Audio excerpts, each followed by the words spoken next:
What a time to be alive. The country rugby league season is well ahead of us. We've got a sensational matchup today. Penrith versus Illawarra, South Coast Dragons in both the Laurie Daley Cup and the Andrew Johns Cup. The Andrew Johns Cup is the under-16s and the Laurie Daley Cup is for the under-18s. And alongside me is a man that knows a thing or two about rugby league. His name's James Robinson. James, my co-commentator for today, and he's going to be more exciting than I will be. James, give us a little bit of insight on what you think might happen today. Oh, well, we're going to see some fantastic rugby league, these under-16s and under-18s for both Penrith and the Illawarra South Coast. We could see the future of the NRL out here today.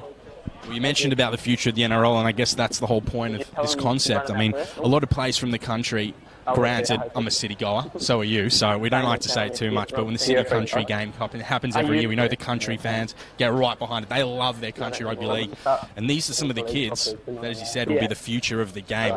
It's really hot weather today. Perfect pitch, grass is green, we're ready to go, and you're a local boy yourself, and you must be excited to see some of these Penrith juniors having a go. Well, especially on this ground. I actually played 2 grand finals on this ground. You're speaking about the country boys, you know, blokes like Isaiah Yeo, who actually came from Dubbo as well, and the city country fixture is actually no more, so it's even better for these country blokes to come out here and play on such a great ground. Do you have any memories from your grand finals here? Any special moments? Oh, well, I lost both of them.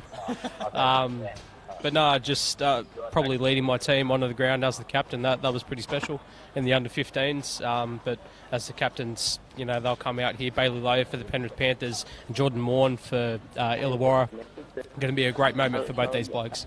It's a special moment for those guys. But I will say this, that as exciting as it is for these guys to play, just what does it take, obviously being a captain, what does it take for these guys to take that next step in their careers, in their short, well, I guess they've only been playing rugby league for a number of years now, but what does it take, that extra bit of commitment to play first grade?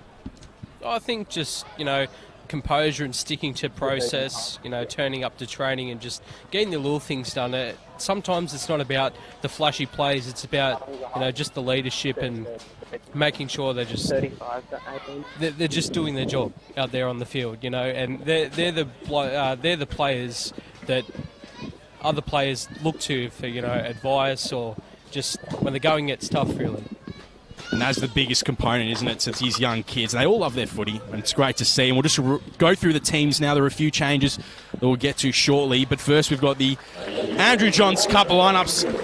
First come Penrith. They're out of the sheds, ready to go. Number 1, we've got Bailey Lowe, the captain. For Penrith, on the wings, we've got Kyle King and Kobe Lapua. And the centres have got Ben English and Sione Nafui. 5'8", Kyle Whitten. At halfback, Zach Knight. Prop forwards to Penny Toffelau and John Sagaga. We've got Riley Smith in there as well, hooker. Fully Few, Alfred Uelesi and Mason Teague. And on the bench we've got Trent Barden-Shaw, Byron Ayalapu Tiwa, Lafali Tapai, Larry Arkan and Lachlan Whitehouse, coached by Dave McKinnon. And James, run us through the Illawarra South Coast Dragons as they take their place on the pitch. At fullback, we've got Jai Patterson. On the wings, Blake Wellington and Alex Lobb. In the centres, the captain, Jordan Moore. We spoke about him earlier. Harley Nizza partners him. Jordan Walher and Isaac Morris in the halves. Locking the scrum is Joshua Turler. The back row is Ethan O'Connell and Liam Lynch. Up front is Ben Byron, Jack Owens and William Webb. And on the bench, Giovanni Nassau, Braith Lawrence Foy, Cooper Aksu, Luke Millard and Logan Stubbs. They're coached by Glenn Barfulin. We're not far away now from a kick-off, and we'd like to thank Bar TV Sports for bringing you guys this coverage and for providing all the necessities for you to enjoy it. As Penrith kick it off, straight away it goes to Illawarra, and they take the first hit up of the game. And a shining bit of play there. Go, 1. Gotta love it as they go out wide. Illawarra's fast, great run there by the centre and Jordan Moore, the captain. He leads by example. He's been doing it all day. It's Victor Sports, another sponsor.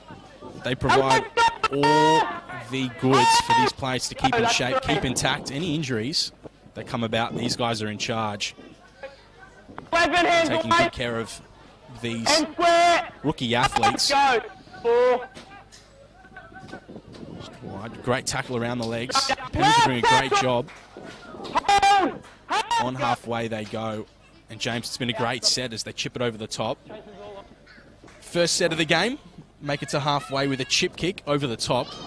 Impressive set to start proceedings. Yeah, just notice Alfred Ulesi just really pushing hard there in defence, getting up off the line. And Bailey Lowe, a good kick return there to start things for Penrith. It's amazing to think that the Andrew Johns and Laurie Daley Cups feature over 550 of the best young players from across regional New South Wales. And they see a total of 52 games played in 23 towns over the state over 7 weeks. It's a phenomenal effort from New South Wales, and you've got to hand it to Laurie Daley and Andrew Johns for getting their names on each of the cups. Of course, they're proud country guys themselves, and a careless error there from Penrith, gifting the ball straight away back to the Illawarra Dragons. And they find themselves 40 metres out. And you've got to think this might be impressive now for Illawarra. They're looking good. Yeah, well, just a bit of pressure there, and Kyle Winton unfortunately dropping the ball for Penrith. But first set, inside the opponent's half, they'll definitely look to, if not score points, and just to put a bit of pressure on Penrith. It's been a great start for the Dragons to see what they can do over the scrum feed. They're shifting it left early. Got to score some points now. Only 3 minutes into the first half. And there's a lot to love being a proud Penrith man yourself, James. And as they lose the ball, it's just what the Panthers would have loved as the crowds build up quite nicely. A number of people here, and they're soaking up some sunlight and getting involved. Yeah, well, I think today it's going to be fast footy, but do you think the heat will get to them a bit? Well, you'd have to think so. Usually when it's hot, players do get fatigued, and I suppose these guys are young kids, and we didn't actually mention this, but of course they're half an hour halves, so that extra added 10 minutes makes a huge difference in terms of events of the match. There's a driving tackle there by the Dragons. Force Penrith back, and they've come to play. It's a bit of a drive for them. Different bits of scenery, of course, down the coast. You've got the beaches. We didn't mention this before. You've got the beaches in Penrith. You've got more parks to play some football. So there's no distractions early. They're getting stuck in, the Dragons. It's an impressive bit of play. On halfway, they're going early through the hands of Ben English.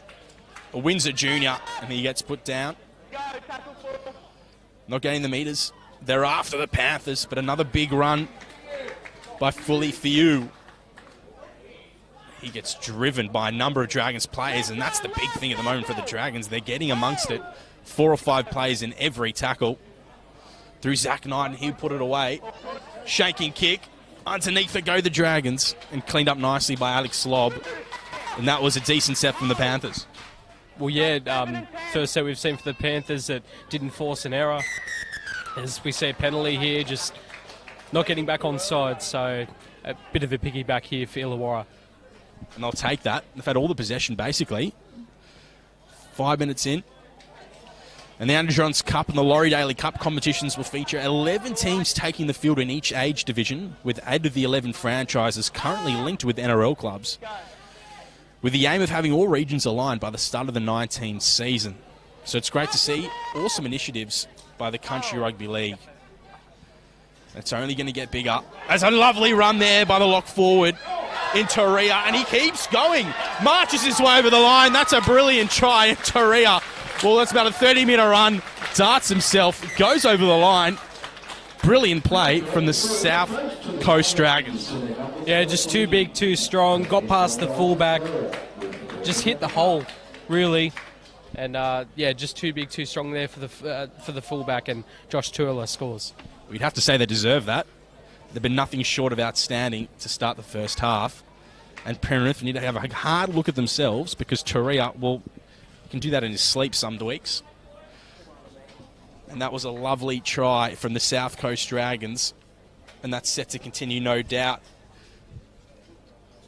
as the fullback in Jai Patterson's lining up for a conversion. And they had a good win last week against Monaro, and it was Turley who scored last week. They won 20 points to 4, and the Panthers lost to Western Rams 24 points to 4. So huge deficit there for the Panthers. Let's see if Patterson can convert this. Straight between the posts, curls in nicely. As the Dragons find themselves 6 points to 0 up. And just what do the Panthers do here, James? How do they get themselves back into this? Because they haven't been playing fantastic. Well, I think they've got to play better off the kickoff here. You've got to force the pressure in defence. If they can try and force an area inside their 20 maybe, and just get possession and start to build pressure. Well, they've been known to do that. The Panthers play with a lot of heart. And Zach Knight, well, we might see the next Nathan Cleary. He's a young kid, obviously playing first grade. And Zach Knight, I wouldn't imagine to be far behind in his footsteps if he's passionate about playing some football. Let's see if he can step up. We know what he's capable of. Nice inside ball, and Talia runs hard again, and he has been outstanding. It's been 7 minutes, and he hasn't stopped. He's got an engine that just keeps going. It's great to see as they get over the 50 again, as the under-18s boys looking to go into the sheds very soon. These Panthers boys. I'll tell you what, when I was 18, I was probably half the size of these lads. They're huge. They're ready to go. Put down nicely. Another huge run by Benny Byron. And the hooker scoots himself, kicks it out a dummy half. Owens finds the touchline, and that's a decent kick to finish off the set. Another great set there from South Coast. But I find you see the early sets there from Illawarra. They were getting numbers in the tackle, about 4 or 5 that you said. And I just don't think the Penrith are getting the numbers in the tackle at the moment. They need to, work in 2s and 3s and try and wrap the ball up, slow down the momentum of Illawarra. Which they haven't done yet. What's amazing about the Country Rugby League competition, seeing all the teams that they're associated with, whether it's the Dragons, the Panthers, West Tigers, Canberra Raiders, Sydney Roosters, and Newcastle Knights, and they're all aligned with teams competing in both the Andrew Johns and Laurie Daley Cups. So it's great to see a lot of first-grade teams taking a look at these players, keeping a close eye on them, and seeing if they're worth keeping on for future reference. As they bunch the Panthers early. Short ball and a penalty is given away to Illawarra, and you'd think it's... Well, it looks to be a bad play of the ball. Yeah, well, we've seen a lot of this in the NRL trials, actually. They're getting right on the play of the balls, making sure the players play the ball right. So, just as we said Panthers needed a good set, at South Coast Illawarra, they've got the ball 10 metres out. It's their time to shine as they throw a lofty pass that goes to absolutely no one. It's all up to Owens now to make that break. And he gets put down 15 metres out. Dragons are looking to make it 12-0. Early stages in the first half, and they'll lose the ball. Well, that's a bit of a coach killer. And Glenn Buffalin, will be shaking his head in disbelief. Yeah, definitely. You're 10 metres out. You're trying to build pressure. They've already got 1 try on the scoreboard, looking for 2. And like you said, it's a coach killer, really. It's not fun, is it? As we know, Craig Bellamy's the master of it. Shaking his head, blowing up deluxe. You got to put 3 glass covers over his box. And a lovely hit, and he's been outstanding again. And that's the lock forward in Turler, and he's been the player of the game so far. He's monstering these Penrith players. And they're just matching up in numbers, the Dragons. And there's really no stopping them. So this competition provides an opportunity for players throughout country New South Wales to compete at a representative level whilst remaining in their hometowns among the support of family and friends as part of the NRL's new pathway models. That's what they need. I think it's important as well, as the penalty's been given to Penrith. It's important for these players to feel comfortable at home. And it's always a challenge when you've got to move from the country into the city, play for the local teams in their junior ranks. But this is allowing these players to feel pretty safe and comfortable at home. Yeah, 100%. You look at the way sport is now. It's not all about, playing from where you are. Sometimes it's, you've got to move and cater to how it's going to further your career. And if anything, these players will probably be more passionate playing for their local town anyway. So that's an added bonus for these kids, being local juniors. And you can see there's a lot more passion. There's a bullocking run there. Puts down 40 metres out. This is the first time Penrith's actually been in Illawarra's half. And they're looking to create something as an offload goes astray. Another knock on there by Turler. Probably the first mistake of the game. As Knight picks it up himself. He gets put down for a small halfback. Plays with his heart on his sleeve. And that's what we're seeing now from Panthers. Just trying to find a sequence of play. They will give them points when necessary. As Toffel will march his way over the 20-metre line. Here come the Panthers off the inside. Goes Toffel again. And he'll clip it down 5 metres out. Here come the mighty Panthers. The hometown is getting right behind them, as is St. Mary's Stadium. It's going bonkers as it goes astray. A lost ball out of bounds, but it was the right idea from the Penny Panthers. Yeah, definitely good backline movement there, and Lapua unfortunately knocking it over into touch. But it's hard to put the pressure on there. And it was the right idea. It's the first play they've had offensively that looked dangerous for the Panthers. And after this, following this match, we've got the special Laurie Daley Cup between the Panthers and the South Coast Dragons. We've got the double header. You'll be hearing our voice for a little bit longer. And we can't wait to bring you all the action. We're as excited as ever. And you can catch every game of the 2018 Andrew Johnson Laurie Daley Cup. And all the matches will be streamed via Bar TV Sports through the Country Rugby League Facebook page and website, which is crlnsw.com.au. So that's crlnsw.com.au, and you can watch every game, listen to all the action, and we'll bring you every play of the Country Rugby League. Bouncing off a tackle goes the South Coast Dragons, and they've been doing that at will today. Tackle breaks galore. This Turler breaks another tackle. Strong run there by the lock forward, and he's having a game to remember for the Dragons. Kicks it on the 40. Bounces straight to Kyle King, and everyone's ecstatic for Kyle. Gets puts down on the 40. You can hear through the players. They just want to whack each other, which I suppose is understandable. I suppose when you were captaining your teams, I guess that's what you wanted to do as well.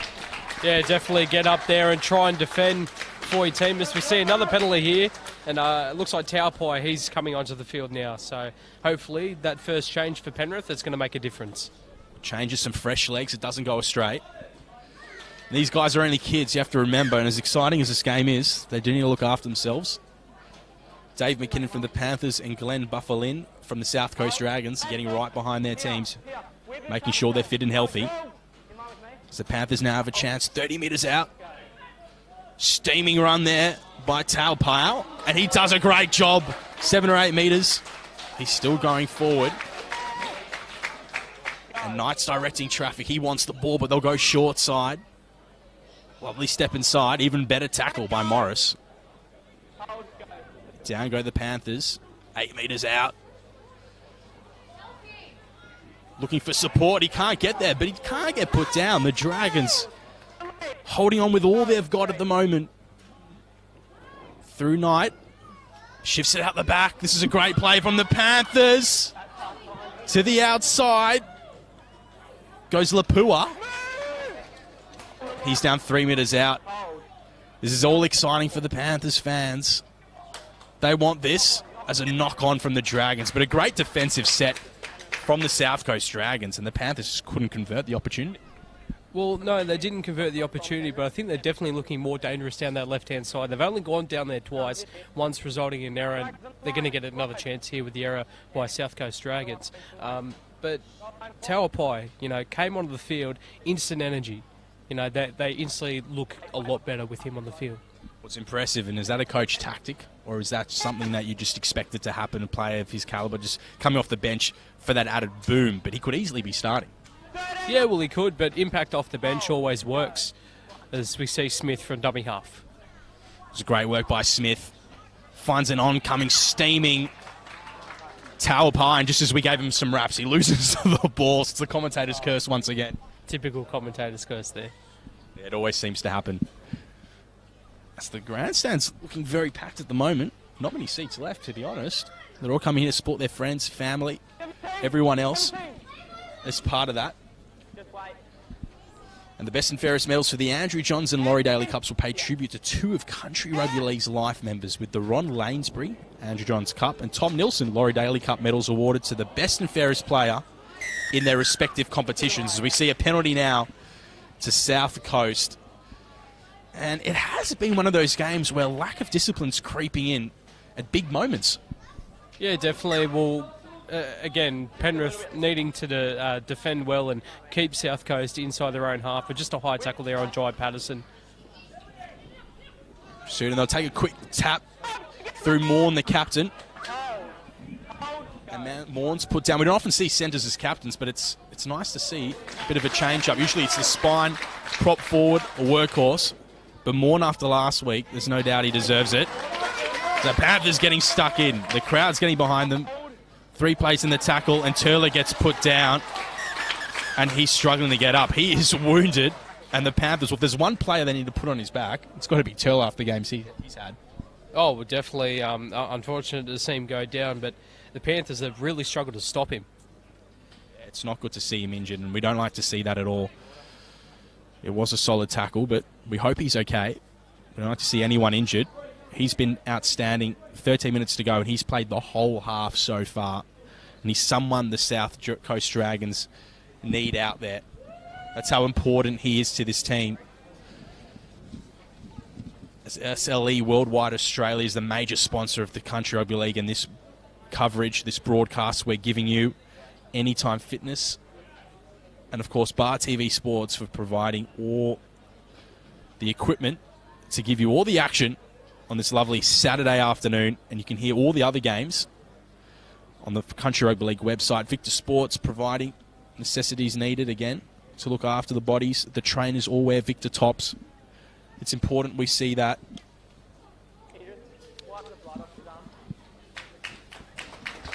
And he gets up. And that's all we like to see. Turler's up and about. And that's important.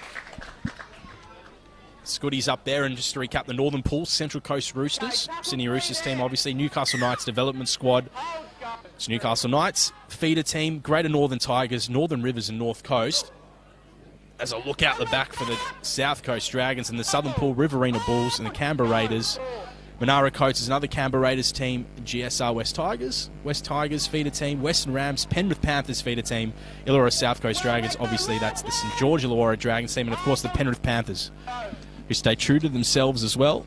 They want to play by themselves. Nice grubber kick deep. Brilliant pickup from the fullback in Bailey Lowe, and Bailey cleans it up, saves the day from the Penrith Panthers. Yeah, great stuff there from Bailey Lowe. And you just see the difference here. South Coast just trying to build that pressure, just trying to keep them down this end of the field. As long as they keep them down, they put themselves in a good position. 6-0 up. It's been a tight game considering how many chances they've had in opposition halves. 6-0 Dragons, 12 and a half minutes to go in this half. And it's exciting as they drop the ball. The Penrith Panthers with another error. And that comes off the back of Laurie Arken, and Dave McKinn would be pretty filthy with that mistake. Oh, definitely. Again, it's just been the telltale of this game, just early errors inside their own half. I do have to ask you, Keane, Jordan Morn, do you like the headband with the long hair? It's a bit different, isn't it? I actually do. You don't often see it. I think he thinks we're playing a bit of soccer here. Playing in Europe, getting amongst it. But we've actually got 2 players. Funnily enough, Jai Patterson's also got the same headgear. Well, not headgear, but he's got the bandage on. I like it. It's a bit different. I hope we see more of it. And usually we only see that when you've got a bit of claret coming from their head, but that's not what we see this afternoon. As a penalty is given to the way of the Dragons once again, and this is their time to put 2 converted tries in front of the Penrith Panthers. And this is what it's all about now for the Dragons. And they're screaming, get up in defence. And they do that as the Dragons shift it off to the left-hand side. Nice flat pass to the hands of Lawrence Foy. And he's put down 2 metres out. You sense something's building here for the Dragons. You just sense that maybe another 4 points will be put on the board, if not even 6. They convert under the post. Nice defence by the Panthers. They're getting in and around the Dragons players out the back. Steps inside through Morris. And Morris gets put down. Well read from the Panthers. They're playing with all their heart, but they give away another penalty. And James, that is not a great play from the Panthers. Well, they went to the short side. They didn't actually have the numbers. You saw the fullback sweep around there. I've actually noticed that the centre and the winger have been swapping, so maybe some ball for Jordan Moore out here on the left-hand side. Well, you think that's what's going to happen now. He's had all the touches. There's a scoot out of dummy half. Here's a try. Oh, he loses the ball, and Jack Owens, well, he got over the line, but he lost it. And you wouldn't believe it, as Penrith go for a quick tap. Unfortunately for skipper Bailey Lowe, that's not the case. Yeah, not on the mark there. So Jack Owens, well, if he had his time again, he definitely prefer to hold the ball, no doubt. Slippery fingers does that to you. It is a humid day out here. I've got slippery fingers myself. It's a bit sticky. Add and drop ball from Tau Upai, and it's a penalty to the Dragons. And this is what you tend to see in junior rugby league. You know, it's hard to keep focus for a whole half, but it has been high quality for the most part. Yeah, definitely with those accidental offsides, you know, you just got to leave the ball alone and let the opposition come to get the ball. But like you said, you know, the players are starting to fatigue. We've got 9.5 minutes left to go. They've just got to focus here for the last, couple of minutes of the half. It's got to do their best now. Subs coming on left, right and centre for both teams. Fatigue is creeping in.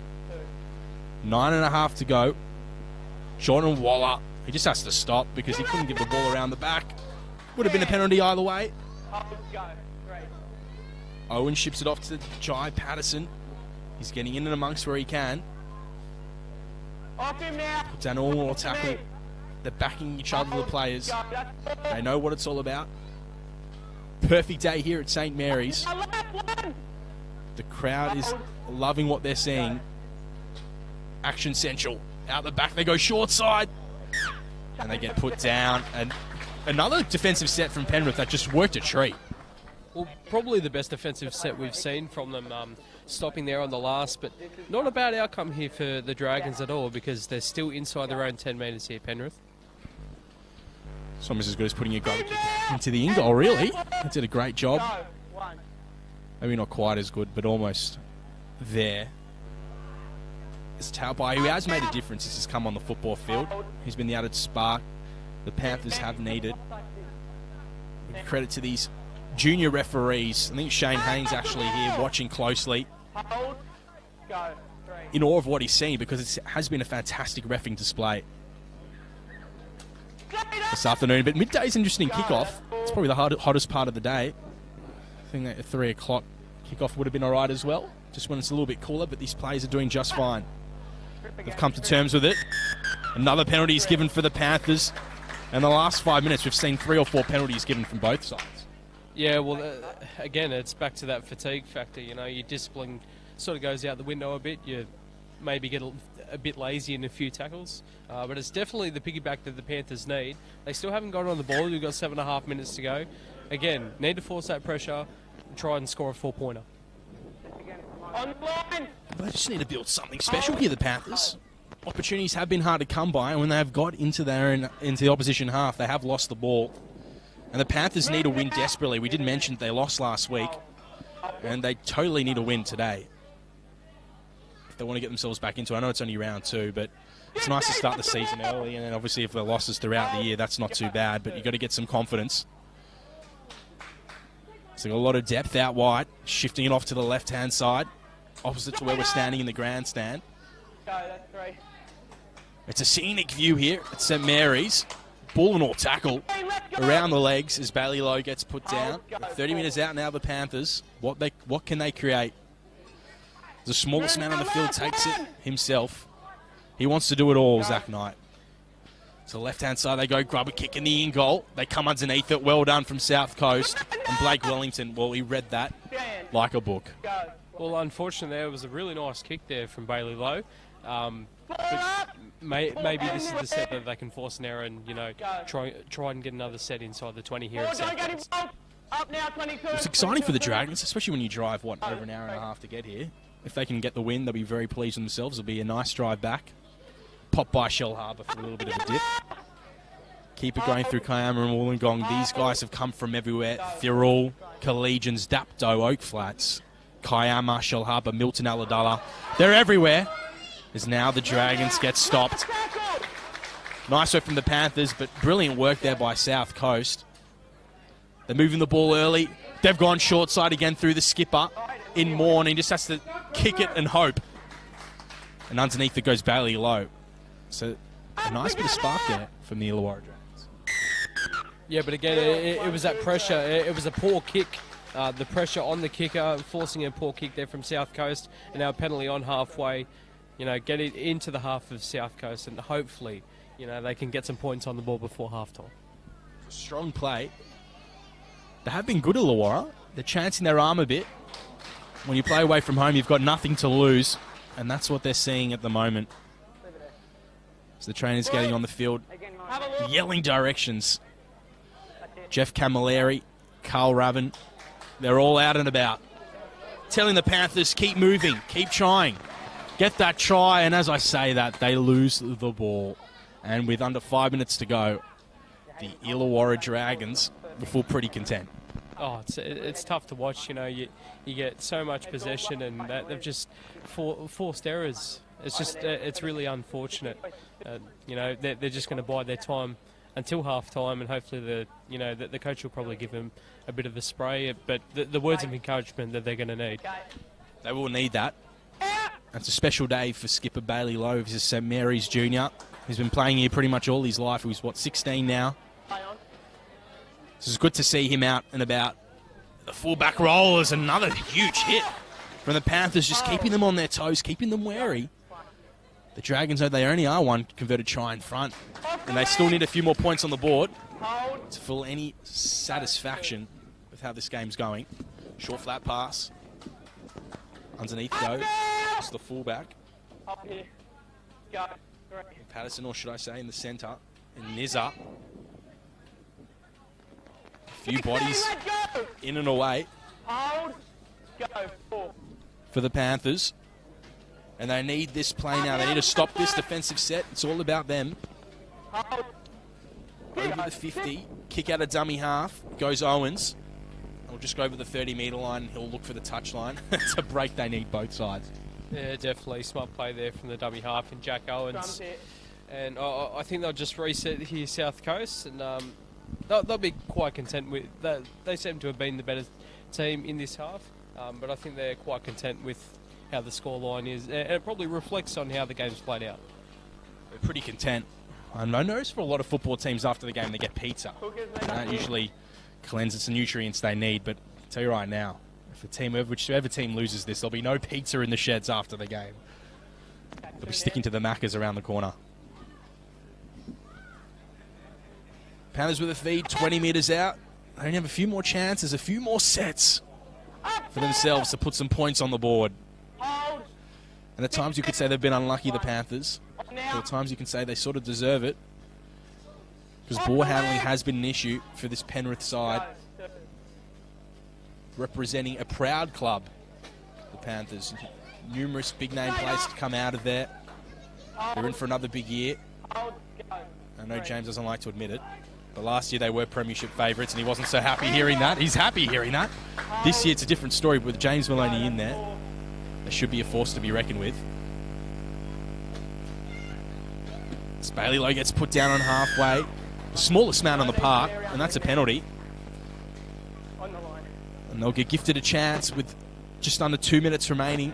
Here come the Panthers. You can't stop them, hear them roar. It was a careless mistake. As you see Owens on the field, he looks in all sorts of trouble. Yeah, well, the ref's just blown time off. Obviously, player safety, first and foremost, is very important here. Let's hope he's all right. Yeah, it's much needed, isn't it? Much needed. And what's great is we hope to see a few more games been taken out to the country this year. Obviously, last year Penrith brought a few games out to Bathurst, or they brought that game out last year, and that was a big success. Charity Shield last week in Mudgee. Just a bunch of games, and you can see the benefits of taking first-grade teams out to the country and letting them play and interact with all the fans. Well, you see it with the AFL as well. The JLT Community Series that's been played in rural areas or country areas, sort of get them in amongst it. So I think if we want rugby league to expand as well, taking it to these country areas is going to be a massive beneficiary. If you could think of one place in Australia where you'd like to put another team, where would it be? Well, I know a lot of people are going to say Perth. Perth's the first place that a lot of people want. They want to see a Bears franchise. You know, people are saying Brisbane needs another team. It really is hard to say, but I think a Pacific Island team, maybe, you know, Fijian team or a Tongan team. I know Petro Sivanasiva, he's been, you know, there bidding for Fiji to get a New South Wales Cup team or an Intrust Super Premiership team, as it's called now. Well, what about yourself? Yeah, I'd like to see Pacific Island team. I think a Fiji team would be fantastic. You know, whether or not it's worthwhile, which I think it is, facilities might also be an issue, and money and funding for these teams. But other than that, or another New Zealand team. I know the Warriors are struggling, but with the team they've got and their core star players, I think it's very, very possible if they create a few extra players, some new talent. And you've got to cheer him. He's worked hard all game, and he's coming off a few problems with his arm. We'll try and get in touch with the player. We think it's Jack Owens. And we hope he's okay. He just walks off in all sorts of trouble and a lot of pain. Wish him all the best. And well done to the trainers, Kathleen Fox and Rodney Morgan, for taking good care of this Dragons team. They're there every week, and they'll be there for the rest of the season. Man, it's not fun. It really isn't. It's Panthers with the quick tap. 30 metres out. They scoot themselves. They've got ball runners left, right and centre. Inside pass from Kyle Whitten. He's getting his hands on the football a lot. And once again, they'll shift it out wide. Through Knight, short flat pass. Through Fiu. And he's put down. The Dragons are playing with all sorts of confidence. And that's a captain's tackle. Well done by Morn. Flattens Knight. And they've got to do their best. A bad offload. And they'll just get put down. But it goes out the back. So the Panthers, it wasn't even a knock-on, where it really did look like there was something in it. They could have turned over the ball. Grub a kick, goes deep. Here goes the Dragons. Off and away they go. Great footwork by Nizza. And the Dragons penalty. Well, that's one way to get out of trouble. And sorry, that was Wellington. Yeah, I think you'll find it's actually Liam Lynch there in the number 12, the Oak Flats junior. But I think the 30 seconds to go, they'll just take the 30 seconds. And if there's one word to describe this game, the opening 30 minutes of this game, it's just been physical. Oh, it has. It's been nothing short of physical. And you think now the Dragons will just go through the motions. Call it at half-time, you would think. Just play the ball. They'll go fast. Through Lawrence Foyt from the western suburbs of the South Coast. A lot of pride in his uniform at the moment. The last play of the game, you would think. Yes, it is. And here comes an oncoming, steaming Nizza. And they lose the ball, but it was the right play by Waller as he grubber kicks it forward. Great half of football. 6-0. A few mistakes creeping in. But that's the half. And James, well, it has been a tale at the moment of just a slightly dominant Dragons outfit. Well, again, I think they've been the more physical team, you know, getting numbers in the tackle, hitting harder in the tackle. You know, you got players like John Sagaga, Raphael Tuapai. They've been the blokes, you know, to match in the physicality of the Dragons. But they need more players to, you know, stand up, put their hand up. And, well, it's only a 6-point deficit, which in their case, it's good for them. But they're going to need to be a much better side if they're to get the Chockies here today. Well, it's been exciting. We'll take a break now and we'll get back to you guys shortly in the next 5 or so minutes when the teams are running back out. We hope you've enjoyed the coverage. Thanks to Bar TV Sports and everyone involved. And, of course, our major sponsor, SLE Worldwide Australia. We'll get back to you shortly. 6-0 Dragons over Penrith at halftime.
We're almost ready to go now for the second half of rugby league here at St Mary's League Club between the South Coast Dragons and the Penrith Panthers. Alongside me is a man that was brilliant in the first half, and that's set to continue as he sits alongside me for the afternoon. James, these Dragons just a little bit too good when it matters. Oh, well, firstly, pleasure to be alongside you. But yeah, just they were too big, too fast, too strong in the first half. Let's hope that Dave McKinnon, gave some humble words to speak to the Penrith Panthers, and in this second half, they can be a lot better. What's the most important asset to this game? If they change their mindset and the Panthers lose the ball off their kickoff, and he's been great all afternoon in Kyle Whitten, and that is not one thing that the coach would have said at halftime, and Dave McKinnon would be filthy as he was in the first half. Yeah, well, I can assure you he did not go, let's knock the ball on, but it wasn't too bad at that. So they're just going to have to defend this out. Credit to the Panthers, the defence has been immaculate. As out the scrum feed goes to the South Coast Dragons through Nizza. He gets his hands on the football early, comes out of the centres into the midfield. Centre field, I should say. As off the inside dummy, goes the Dragons. They'll go themselves over the line. They go short. Held 2 metres out roughly. There's Luke Millard, the super sub. Goes again, they scoot. Find the pass in a prime position now. They're drawing up something. Out the back goes the Dragons. Nice short pass. Out the back. Great bit of work from Nizza. Great defence from the Panthers. And they're making them work now. The Panthers defensively have been sound, but another knock on. They got the hand in the passing lane, and it was just a little bit too good when it mattered. Well, they had a chance about 3 plays previous. They had, a stacked open side. Yeah, a stacked short side, should I say. Not a lot on the open side. This is the side that they went, but just good scramble defence there by the Panthers. But the South Coast Dragons, another opportunity, again, to put more points on and extend the lead. There's nothing more frustrating when you can't put added points on the ball when you've had majority of the possession throughout the whole game. But as I say that, they're marching their way, gaining those metres as Wellington's put down 2 metres out. Nice flat pass. The Panthers, well, they're holding on nicely. And then working on this all week. They lost last week in a massive demolition. And the frustration kicks in even further for the Dragons. And the Panthers fans are on their feet. Great bit of work. Again, great scramble defence. The Dragons, again, had 2 opportunities out to the left and to the right. But again, great scramble by the Panthers. They're finally going to get the ball. Let's hope that they can get through their set, kick it downfield, and start to build a bit of pressure with their defence. The Panthers lost 24 points to 4 last week. So if there's one thing they need to fix up throughout the week at training, it was definitely defence, and they're showing that this afternoon. They've been prime against a team like Illawarra, who defeated Monero 20 points to 4. And again, it's Turler today. In that first half, he was phenomenal, and he's continuing that effort in the second half. But the way this game's progressing, it could go either way at the moment, because the Dragons are only 6 points still up. 1 converted try. We've got a few more points to come if they're willing to keep this lead, making the Panthers work even harder to get out of their own end. And that goes a long way. Thanks to Larry Arken. Short ball on the inside from Whitten. And they get put down. We'd like to thank Bar TV for bringing you the ultimate coverage. And they'll be doing that all country rugby league season long. SLE Worldwide Australia for being there with us through every play, every kick, every try. So the Panthers come out with a different mentality, way more attacking. This is what they're all about. This is what they're capable of doing. They'll go short side, stopped in their tracks. And Kyle King just says he's just got to kick it. And it did the trick. As Jai Patterson loses the football. Well, it would have been a tough set there for the Panthers. They had a few plays back play attending to by the trainers. But who was it? Jai Patterson. Just a bit of pressure. Who knows? Maybe it's the weather today. It's a bit hot. The fatigue's setting in. The Panthers, they're going to get an opportunity here, and boy, do they need to score points. Well, the loser will have to do about 6 links of the ropes course if they lose. That's the punishment. But they are kids and saying they'll probably enjoy the moment. Scrum feed 40 out for the Panthers now. This is their time to put some points on the board. If it's going to come, it's now. 5 minutes gone in the second half. Sione Nefui will have to go back and play the ball. And Jai Patterson goes, go on, mate. Take a step back. I'll let you play it. Bailey Lowe gets driven in a brilliant tackle. South Coast get together and applaud. What a play. There's a bit of brouhaha in the middle. It's not great sportsmanship by Nizza on Bailey Lowe. And what a tackle that was. Great bit of play from the team. Oh, again, what can I say? Just numbers in the tackle. It seems so simple. They're getting 3, 4, maybe even 5 sometimes on the bigger plays. Numbers in the tackle, and just Bailey Lowe, you refer to him as the smallest bloke on the field, just unable to stand his ground, just got pushed out into touch. When you mention that, obviously it comes down to momentum, but you have one player. Just how hard is it when you've been playing for 34 minutes or so to get together in a team and put in that defensive effort? Oh, it's so hard. It's anything. It might not be physical anymore. It's more so mental. That's right. And a man that's captained 2 teams in a premiership game. He knows what it takes to be a great rugby league player.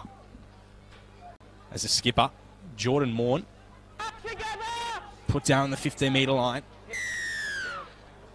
And a penalty from Penrith. And it just seems to be going back and forth. We're seeing the same issues throughout this whole game. Errors creeping in. Tackles going astray. Penalties. It's just all happening at the moment. Well, they know their defence can hold. We've seen that in the opening 6 minutes of this second half and also in the first half. So if they can just hold out here again, time and time again, they need to get down the other end of the field. As we see play stopped here, I think wasn't tapped on the mark. I'll have to go back and play it. As a super son, Luke Millard, we did mention him before. He's on the football field, making a difference for the Dragons. And every time he touches the ball, it almost turns to gold. You think now they're sniffing out opportunities.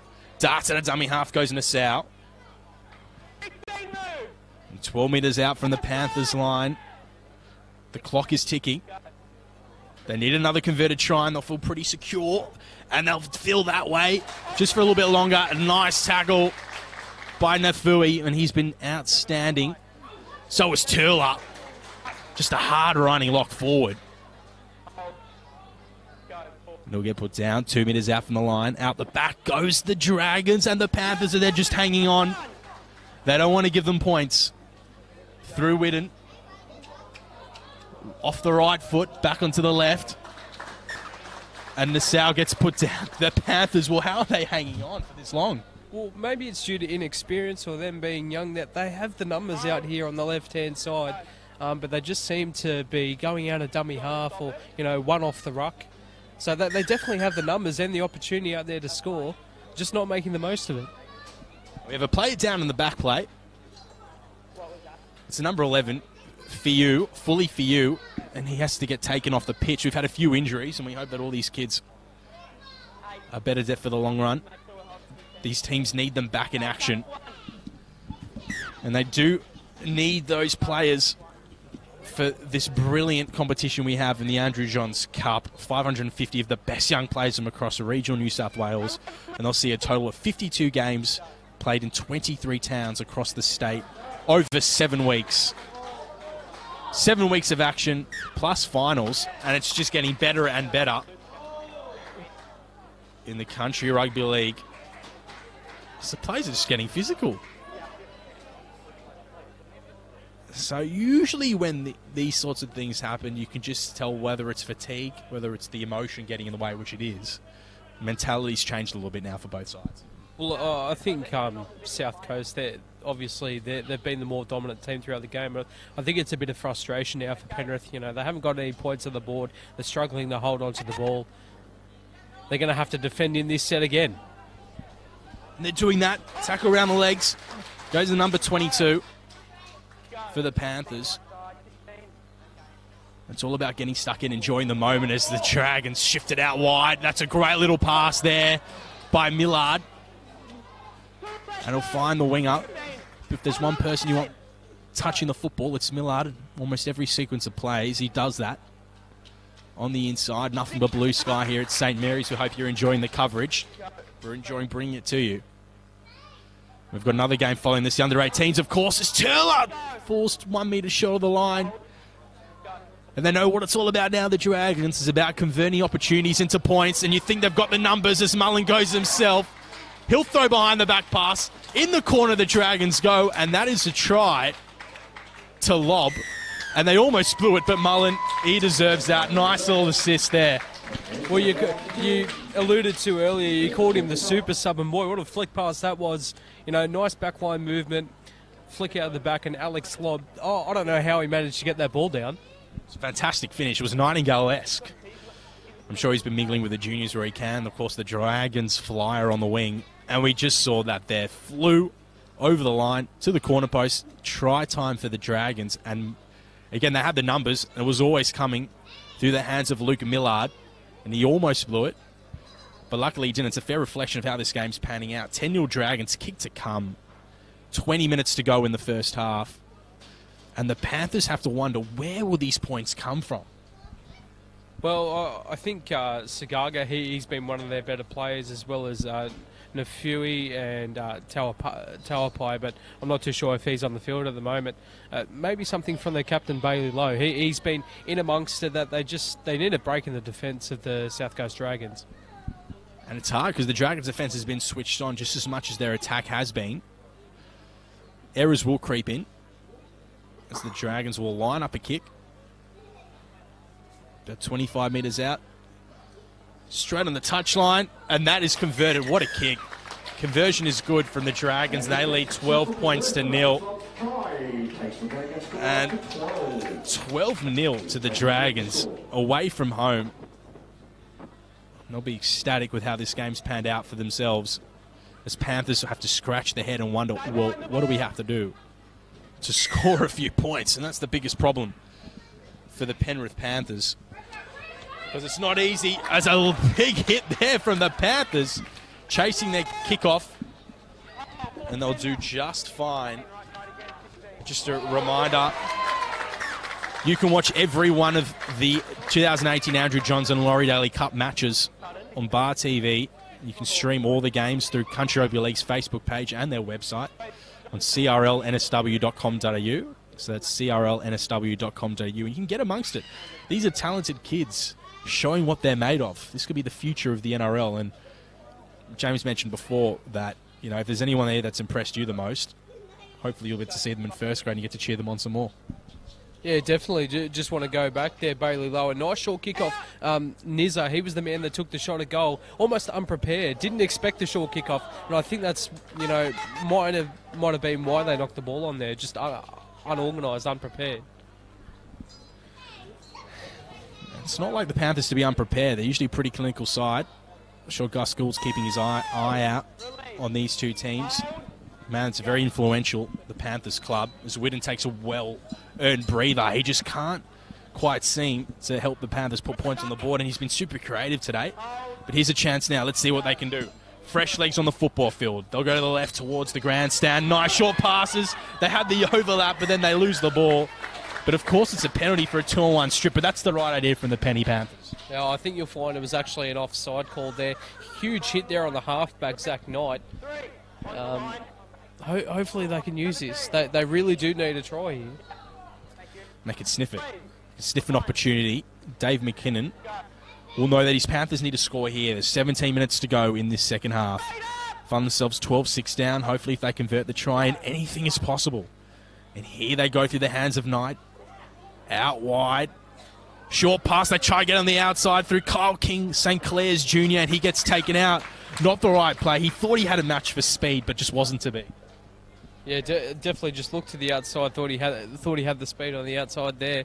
I think they just need to build pressure before they look to score points. You know, maybe a kick. You said earlier in the first half, maybe a kick grubber kick into the in goal. Maybe that's what they need to look for. We see the under-18s warming up behind us. So I know one player to look out for, Maverick Guy. He's going to be obviously the guy named very famous here with the Penrith Panthers club, son of Mark Geyer. But the under-16s here, they've got 16 minutes to go, down 2 converted tries. Can they come back? MG. He's got his own radio show now on Triple M. Fantastic addition to any station. Motivator. Prominent name in the Panthers circle. And we're looking forward to see Maverick play. Of course, Logan's made a pretty good footy career for himself. Obviously playing in the 20s. Played some great football there for the Panthers. Played with some great players. Tyro May's another one. Youngster. Long list of players. Bryce Cartwright, I'm pretty sure he played with as well. Is now at the Titans. So, yeah, a lot of players in this Penrith catchment area, and it's just a long list of names. And they'll go for years to come because they love their footy out west. You can just see by the people that's turned out today to watch their team play. Under 16s.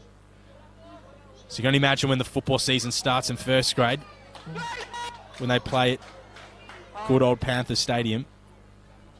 As the South Coast Dragons go short side. Great bit of defensive work from the number 14, and Trent Barton-Shaw got out of the line early and stopped anything from eventuating. Well, like we said, defence has not been a problem with the Panthers. They've only conceded 2 tries, but it's not going to matter unless they can back it up with their attack. They need to get points on the board. They need to build pressure, and I think this South Coast Dragons side defence has been phenomenal all day. They've been good. You know what, James? I think I know what they need. They need you out on the football field to score some points for them because they are struggling at the moment. As Trent Barton-Shaw will look to play the ball. 45 out from the Panthers line.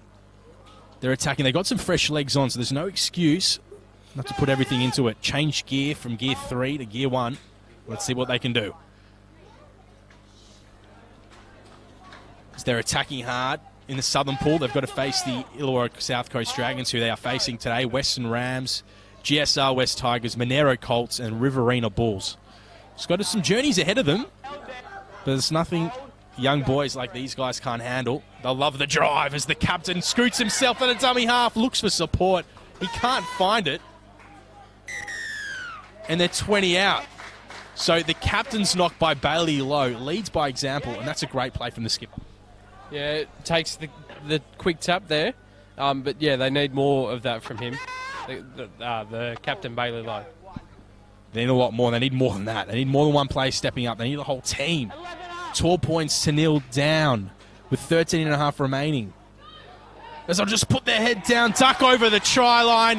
Lafeli Tawupai scores a try, and they are ecstatic. And that's what you want from a hard-running front row. Put your head down and just go for it. Well, if it was going to be anyone, it was going to be Taupai. Brilliant in the first half. Hadn't seen much of him in the second half, but he puts his hand up. Like you said, just burrows down there. He's got points on the board for Penrith. They're going to have to convert this try, but points on the board will definitely feel good for Penrith. It's all it took, didn't it? Instead of passing the ball out wide, a few decoy runners, a few line runners, all it took was a forward to put his head down and just take one for the team. Scores the points. Conversion's about 11 metres out, just to the left of the uprights. And the skipper and Bailey Lowe, well, this is his time to shine. 12 and a half minutes to go. Conversion from right in front. And thanks to Bar TV Sports for this lovely coverage. HD cameras, and even better, camera woman, I should say. She's fantastic. She's great. She's great at what she does. So Bailey Lowe will be looking to make it 12 points to 6 to the Dragons. Straight between the uprights. And that is converted. 12 points to 6. Dragons over Penrith. How do they do it now, James? They got the momentum. They would seem pretty happy with how they've played for the most part for the last 5 minutes, I should say. Converted try down. They'd be pretty lucky. Well, I think from that last set, Bailey Lowe, that little scoot out dummy half, forced the penalty, took the quick tap, taken it upon himself as the captain to lead by example. So they're definitely going to look for a lot out of him, but the forwards, everyone's, it's going to have to be a team effort. Everyone's going to have to put their hand up. We haven't spoken much about Riley Smith today out of dummy half. He's been really well. I think he's been one of the more underrated players on the park. You heard it here first. The expert of Country Rugby League, of course the Penrith Panthers, James Robinson. Fantastic to be doing work with him, our co-commentator for today. great job. Loves his football just as much as you guys.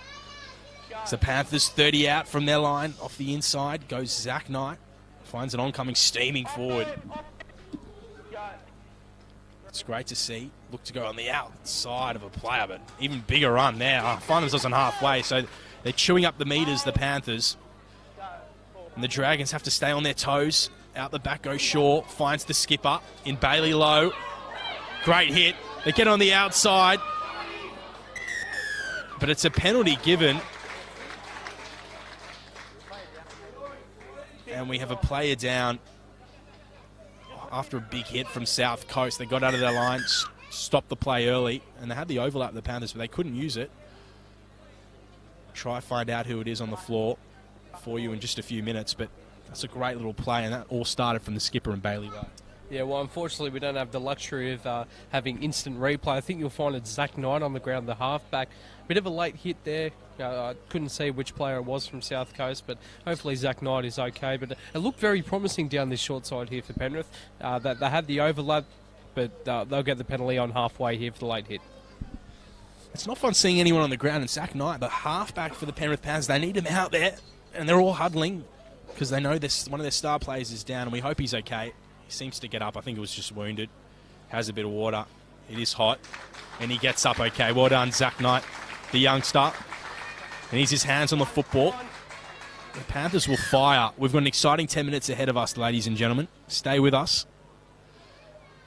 I hope you've loved this coverage just as much as we've loved bringing it to you every moment of every play. And SLE Worldwide Australia brings it all to you. Anytime Fitness as well. Great fitness venture. Lovely joint. Make sure to get right behind them. Bar TV Sports, of course, and Victor Sports provides necessity tapings, everything you need from headgears. They've got it all. 10 metres out now. Here's the Panthers' time to shine. As they'll swing it out the back. Goes Barton Shaw. Knight, who just got up from being wounded. Here comes the skipper. Bailey low. St Mary's Jr. He knows his pitch back to front. He knows all about it. Knight, short pass. Into the hands of Larry Arken. And the Dragons are chasing up. They're following the line well. Back goes Knight. Double decoy. Barton Shaw tries to go on the outside of his man. But Nissa does a great job just to wrap him up. 5th tackle now for the Panthers. What can they do? Go short side, and a terrible pass, unfortunately, for Zach Knight. And the ball goes down, and the Illawarra Dragons receive a penalty, and that's a costly mistake at this point of the game. Yeah, definitely. We only got 9 minutes to go. Nizza, he's been coming up out of defence for South Coast. Probably more numbers on this side here for Penrith, but just making it there in defence. We've got a penalty here, and South Coast Dragons, they'll work it out from their own end. It's tough. If the Panthers can keep them inside as best as they can, they'll give themselves a good shot to put some points on the board, and it has been easy to come by. So with just under 9 minutes to go, whoever scores next, you'd think, would go close to winning. That's what I think personally. You might all have different expectations of what you think might happen. So on the inside out, the back goes to the skipper. Jordan Morn. Sorry, Jai Patterson. He gets put down. Tries to run on the outside. Great hit from the Panthers. They're rushing up in defence. They know what this game means to them. They need a win. Second round of football. They lost quite convincingly last week. And they need a big showing this week. Especially at home. Here goes South Coast. They put up a bomb. Goes off the left side of the foot through Waller. Underneath it goes the Panthers, but they drop the ball through Lawrence Foy. And it just sums up their afternoon, doesn't it? Yeah, well, I thought that might have been knocked backwards there, but the referees made the decision that it's gone forward. It's unfortunate there for Panthers. Oh, boy. 7.5 minutes to go. They're going to pull a rabbit out of the hat. Well, it did look like it went backwards to me as well, but that wasn't to be. Some of these young guns are talented players, and there's over 550 of them. The best young players from across regional New South Wales taking part in this season's Country Rugby League. A total of 52 players played in 23 towns across the state over 7 weeks. And they'll feature 11 teams taking the field in each age division, with 8 of the 11 franchises currently linked with NRL clubs. South Coast shift the ball through Patterson, steps off his right, back inside on his left. Rel sniffed out by the Panthers. Here come the Dragons. They've got the overlap. Looking on the inside. Nice cutout pass from the 5'8" and Waller. And that's a try for the South Coast Dragons. Brilliant pass straight into the hands of Ben Byron. Puts the ball down. 4 points for the Dragons. Well, they made that look a lot harder than it was. There was a massive gap there underneath the uprights, but they got the ball to the right man there in Ben Byron, and boy, it's going to be tough for Penrith to come back from this. Well, you think 16.6 down with a kick to come to make it 18-6, 2 converted tries, and they just haven't really looked like they'd want to win this or go close to winning it for that matter. And it could be 2 losses in 2 weeks for the Panthers, and you know, it's hard to turn it around, and it's not saying they don't have the talent, not saying they're not playing well enough. The Dragons have just been a little better where it matters. Yeah, well, definitely. I think they've really turned up to play today, Penrith, but just things haven't gone their way, you know, whether it be penalties or, you know, just not holding on to the football. It is costly. The under-18s are warming up behind us, so just a little bit of size difference. Obviously, a few more years playing rugby league could make it for an enticing battle. Both sides will be looking to make a difference. Monero did beat Illawarra in that division in the Laurie Daley Cup 36 points to 10. And Penrith tied with Western Rams 18 all. So, it's exciting viewing. You'll hear and watch that match shortly after this one. The Dragons convert. And it's 18 points to 6 to the Dragons here at St. Mary's Stadium. Great Leagues Club, great facilities. And we're bringing you the action.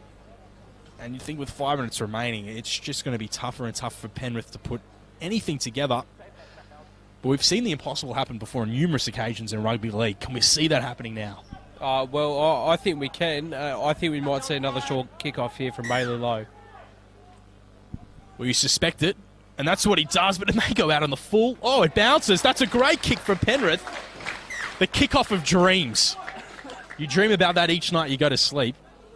And the captain, Bailey Lowe, just does that, demands the traffic, talks to his boys. Is getting them excited. And what a kickoff. You couldn't ask for anything better. They need a quick scrum now. And shift it out. What can we expect to see? Something you can only dream of in a video game. But yeah, they don't have time to put on the pressure. They've just got to score points right now. So even I can't do that in a video game. But I like to think I can try and do it. And a terrible play of the ball from the Panthers, and that is just devastating. But they received the penalty. They've got some self-belief now. They need a try. 4.5 to go. Rugby league is a game of miracles. I'm sure the Panthers may sense that might be the case this afternoon in this terrific Andrew Johns Cup match. It gets better week after week as the Panthers scoot and go themselves. Over the try line they go. The man with the blue headgear in what looks to be none other than Byron Alupatia. It's Riley Smith, and that is perfect. Well done. Scooting out dummy half. The Dragons crept up in defence. That was lovely work. Well, great quick play the ball by Alfred Ulessi. Very underrated to play the ball, but you know he made sure that Riley Smith got that ball, caught out some defenders. The markers there short, and well, we said miracles can happen. If Bailey Lowe converts this, we've got 3.5 minutes to go. They're going to hold on to the ball and try and score some points. Well, so much for a commentator's curse. That was brilliant. What a try. Blue headgear does wonders. As we did mention, Victor gives these clubs a lot of different pieces of material to look after themselves, and the headgear might be one of them. It's Bailey Lowe. He needs this. The Panthers need it. He needs it. And it goes short of the black dot, the crossbar, and it's unsuccessful. 18 points to 10 to the Dragons. Just under 3 to go. And Bailey Lowe, he's had a great game, but he wouldn't be too pleased about that. Yeah, definitely. He would have been practicing. That's the one spot on the field that not a lot of people kick from. You know, they'll kick from the ones wide on the touchline or right in front. Not where those tram lines are. Those are the ones that you see Cam Smith miss those even. But they're going to just have to try and go length of the field. Score 2 times. They forced the ball loose here, and I think it's all over Red Rover here for the Penrith Panthers. Well, you heard it from the expert. He had a smile on his face when he said it too, and he is a Panthers fan, so you think he knows what he's talking about. I think that could be it. 2 minutes to go. The Dragons are up 18 points to 10. And you can almost call it a night. You would imagine. But we'll have to wait and see if there's a Jared Hayne 09 moment coming somewhere. Someone's got to create something, some sort of spark, but they need to turn over the ball quick. One-on-one tackles. See if they can strip the ball.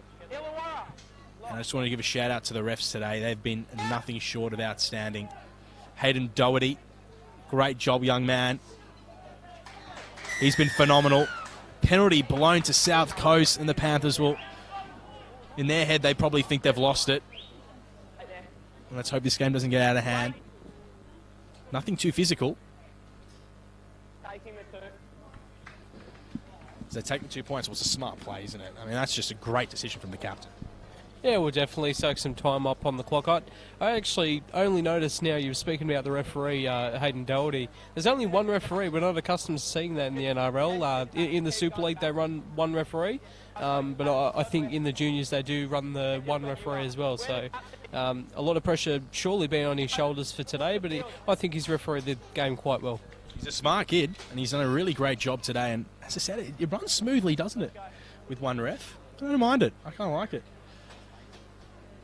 I don't think anything's set to change in the NRL, though.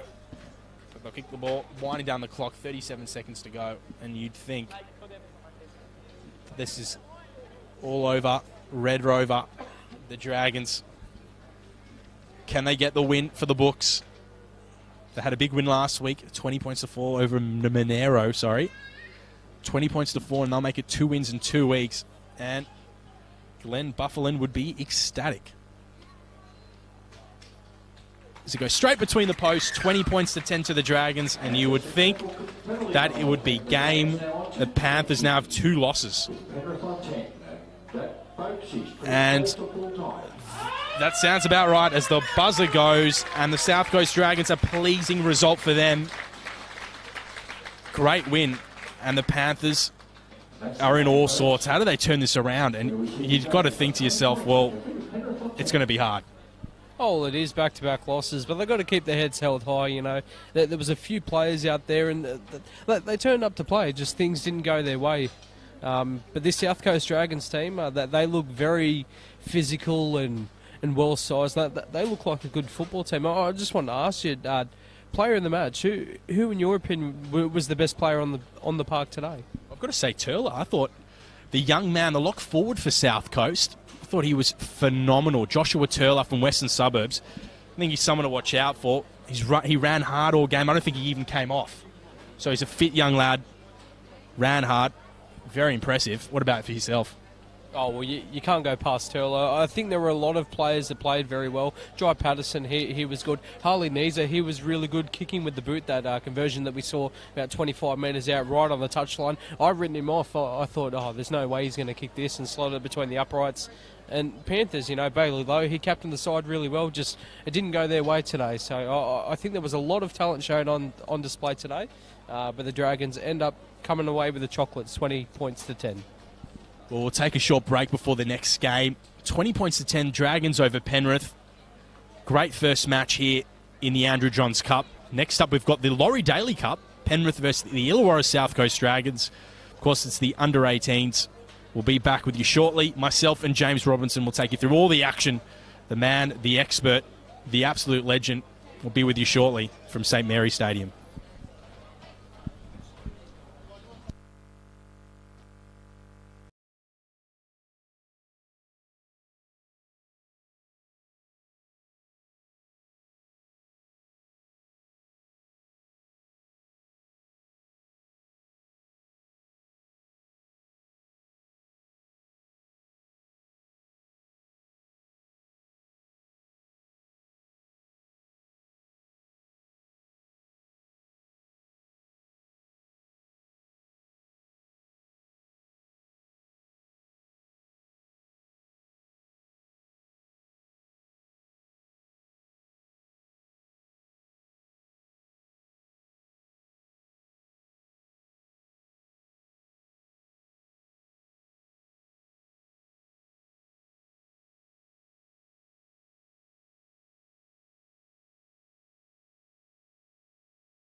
And we're back. The second game of this afternoon's proceedings here at St Mary's Stadium. Beautiful day, blue sky, nothing but sunshine overlooking the grass.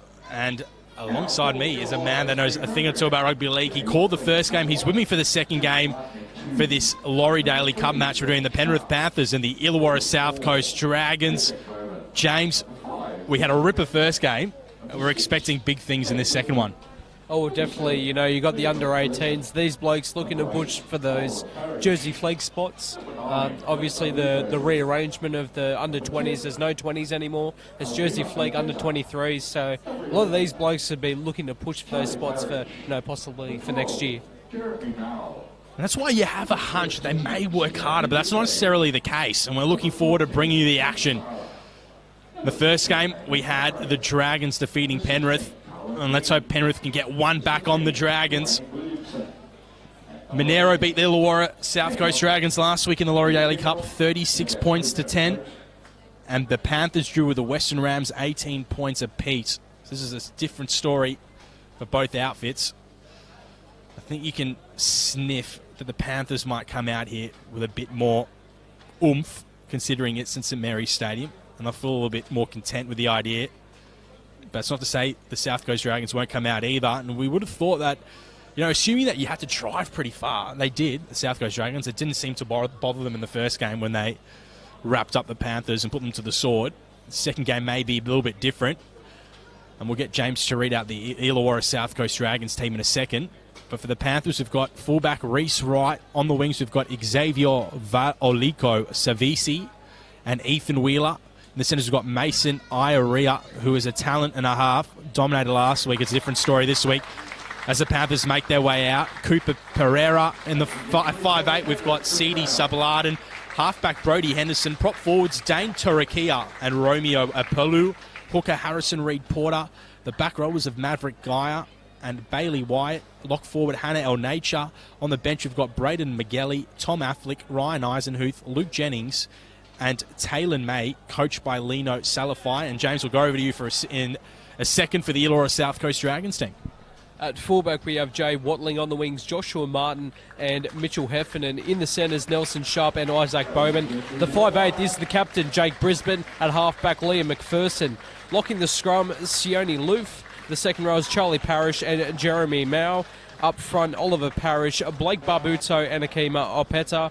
And on the bench, James Sarah, Amon Munro, Carlin Dean, Dwayne Williamson and Kane Watling. They're coached by James Green. We're almost ready to go here at St Mary's. We're not too far away from bringing you the action. Again, this is the second week of Country Rugby League action. There's a while to go. 550 of the best young players from across regional New South Wales.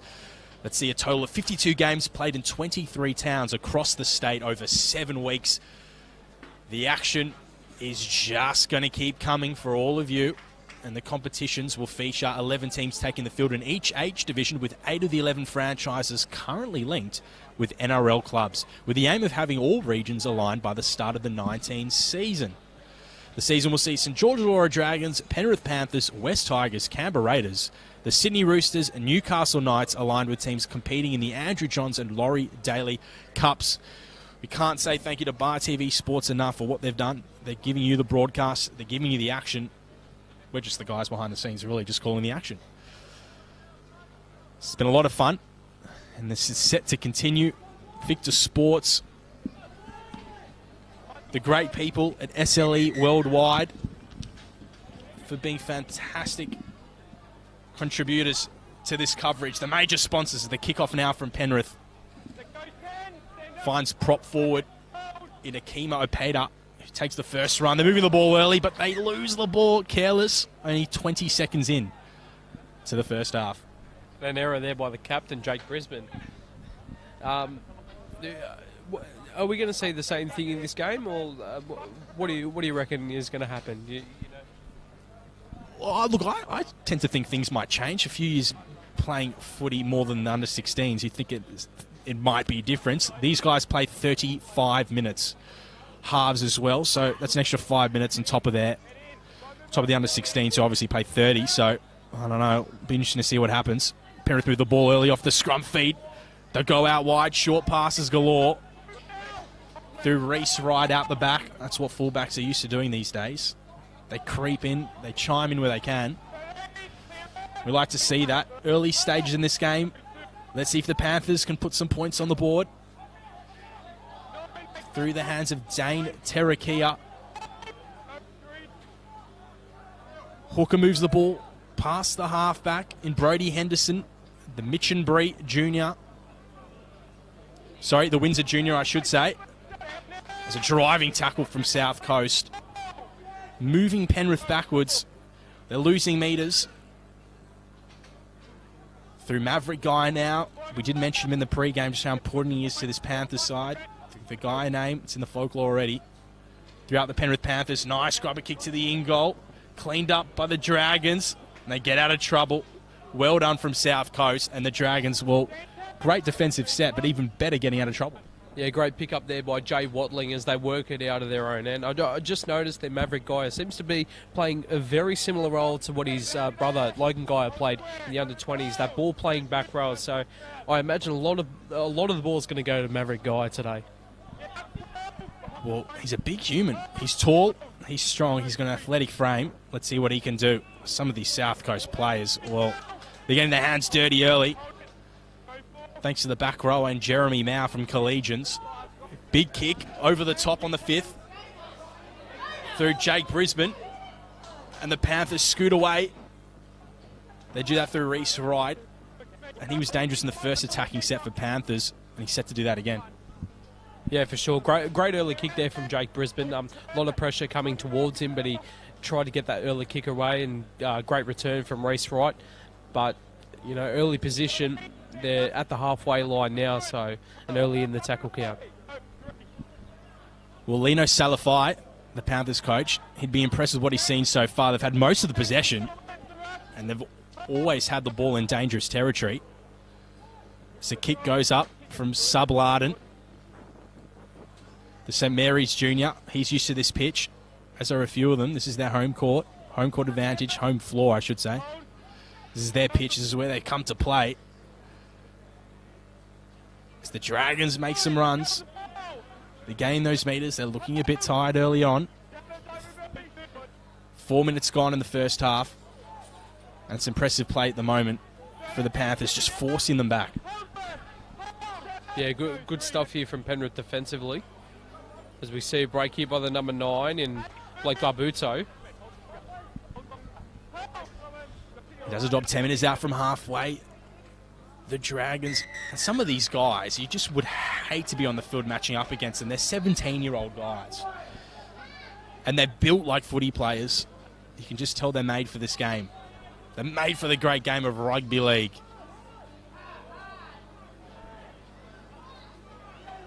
As a referee for this match is Dylan Clark, touch judges, I should say, Bryce Hotham and Brodie Rushby. So they're in for a great game of football. And the crowd have stuck. They came here for the 16s. They're going to stick it out for the 18s as well. And this is the Laurie Daley Cup before we had the Andrew Johns Cup. Full of action, full of octane, high octane energy. It's intense. As the Dragons look again on the outside through Watling. He almost made a half break, and a terrible play the ball there from South Coast just when an opportunity looked like it was coming. Yeah, great defence there from Sadi Sublaban, the 5'8" from Penrith. One thing I'm noticing, these South Coast Dragons boys, they are large humans for 18 years of age. The Parish boys, Ma'u out here on the right-hand edge, they look to be very, very big in comparison to the Penrith Panthers forward pack. Yeah, they mean business as well. They've been impressive early on, I should say. And James Graham has a team. They could definitely match it with the best in this country rugby league season. So far, so good for them. Let's see if Panthers can get out of their own half. In the early stages of this second match, we had the first match as well, of course. In the Andrew Johns Cup, 20 points to 10, the Dragons defeated Penrith. A cutout ball to the wing in Xavier Valleco-Savisi, and he gets pushed back. And they are in trouble, the Panthers. They're trying to break the line. They're trying to do something. They're trying to put down 40 metres out from their own line. It's now time for the Panthers. Kick over the top from the halfback in Brodie Henderson.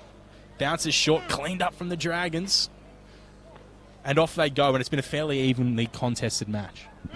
Yeah, and we haven't seen that many errors as well, so the class is there from these two teams. The South Coast just working it out from their own end here. I'm noticing Jay Watling, he's getting to the ball early, you know, he's meeting the ball, catching it on the full, and that, as a fullback, that works very well. As we see Barbuto, he's been very good early on. He's been outstanding. Over the 40, here come the Dragons. Moving it off the left. As Mau, the lock forward, or should I say Lufay. And Lufay's put down. The crowd's getting behind the Panthers. They need to stop here. They need to stop anything from coming along as the chip kick from the captain in Brisbane goes dead. It was the right idea from the Dragons. Yeah, definitely.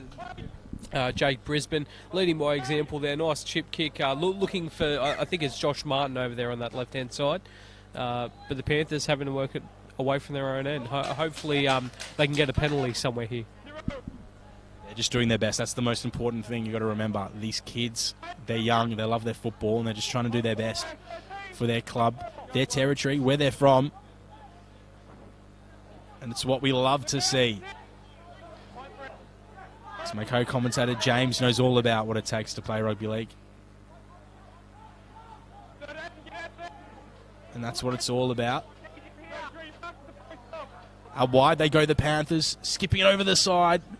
Nice tackle from Isaac Bowman. And Mason Illawarra couldn't do too much there. It's a fifth tackle. The ref calls it. It's now time for the Panthers to do something creative. They've gone short side. They've gone to the wing. Nice tackle. And the ball goes out. Well done by the winger in Mitchell Heffernan. Yeah, unfortunately there, the ball coming off Isaac Bowman there, so I think it will be a Panthers scrum feed, and the referee, he shows that it's going to be a Panthers scrum feed. Good play out there to the left-hand side. That's where they're looking most dangerous here early on. They look like they've got a lot of moments to put some points on the board. It's early stages, 0-all, 10 minutes gone, roughly. And the Panthers now have another opportunity. The Penrith Panthers, a club with a lot of history, a lot of love from their fans. And we've just seen some of the best young talent going around, and that's set to continue as we call the under-18s Laurie Daley Cup action for these Penrith Panthers boys. Taking on the South Coast Dragons. With Tarakia doing his best, just to the left of the upright, taken down short, scooping it out the back through Henderson, and a lost ball by Bailey White. It was the right idea for the Mitchenbury Jr. Yeah, saw the gap there. Saw you know, a smaller defender there, just thinking about what he was going to do before he actually got a hold of the ball. Brodie Henderson, he's been really impressive early on. You know, seems to command the field and try and pass it to the right player. So good work from him early on. He's been great. That's what halfbacks have to do. And Henderson, he's an attacking player. He's trying to move the ball. He's not playing safety first football. And we'll love watching him play, as we have loved watching all these teams play. A lovely day out here at St. Mary's.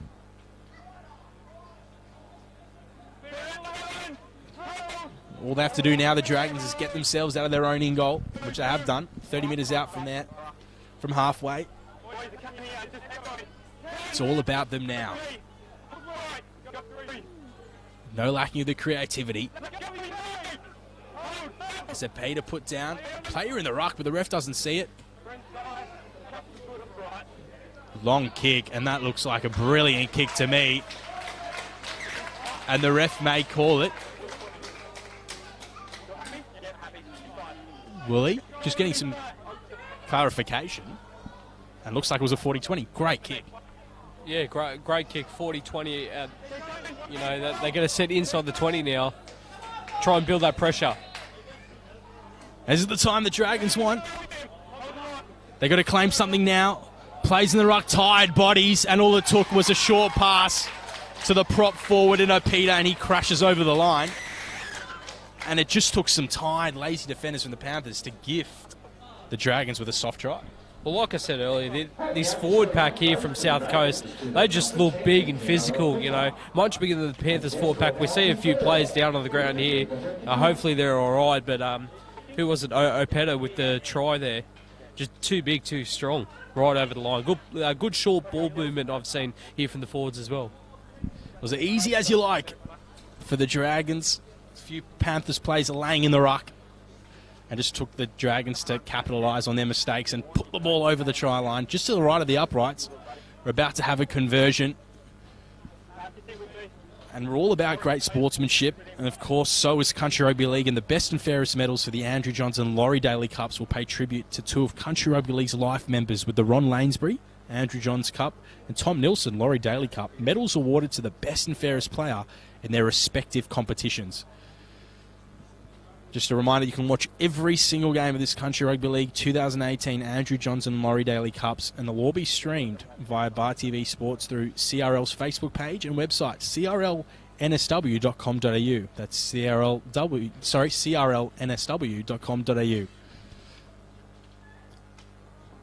So lined up, conversion successful, and Nelson Sharp does the trick for the Dragons. 2 points more for South Coast, and they're up 6 points to 0 over Penrith with 22 and a half minutes remaining.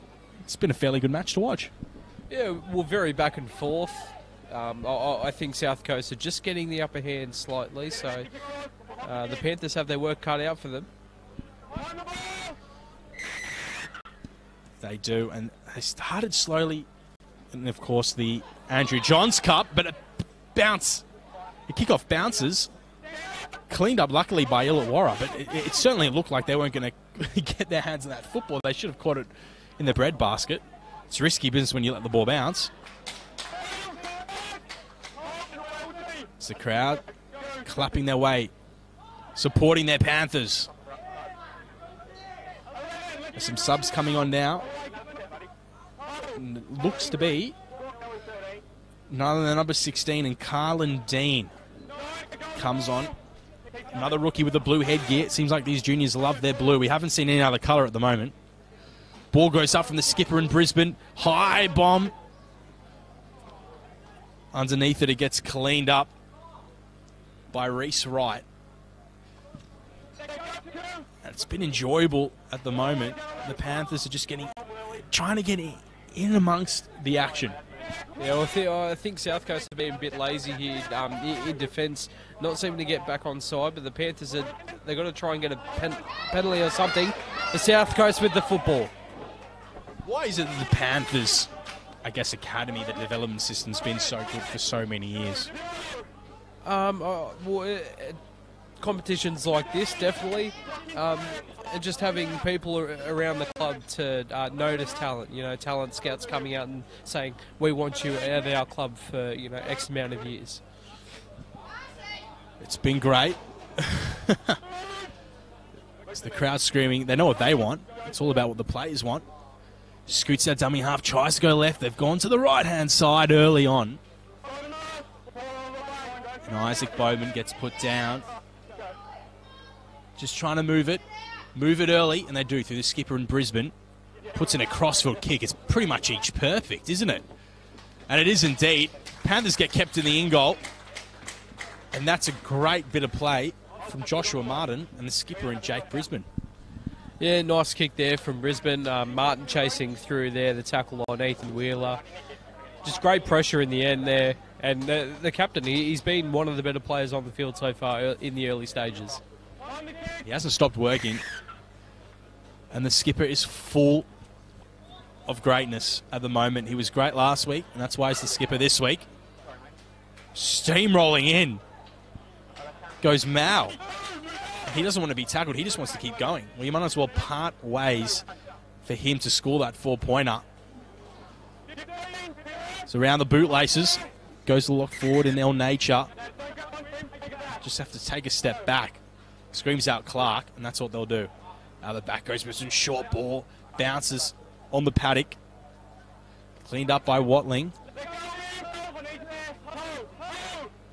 Collegians Jr. He loves his footy as much as the next person. And Parrish just has to see his motions. Brisbane cut out one person, one player off to the next. Try time for Nelson Sharp. Great work just to score the ball just inside the corner post. Great bit of work.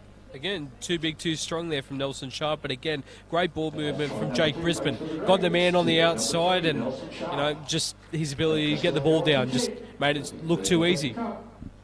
Was that one player cut out from Brisbane opened up a bit of work to be done from Nelson Sharp, but he does just that. A great bit of work.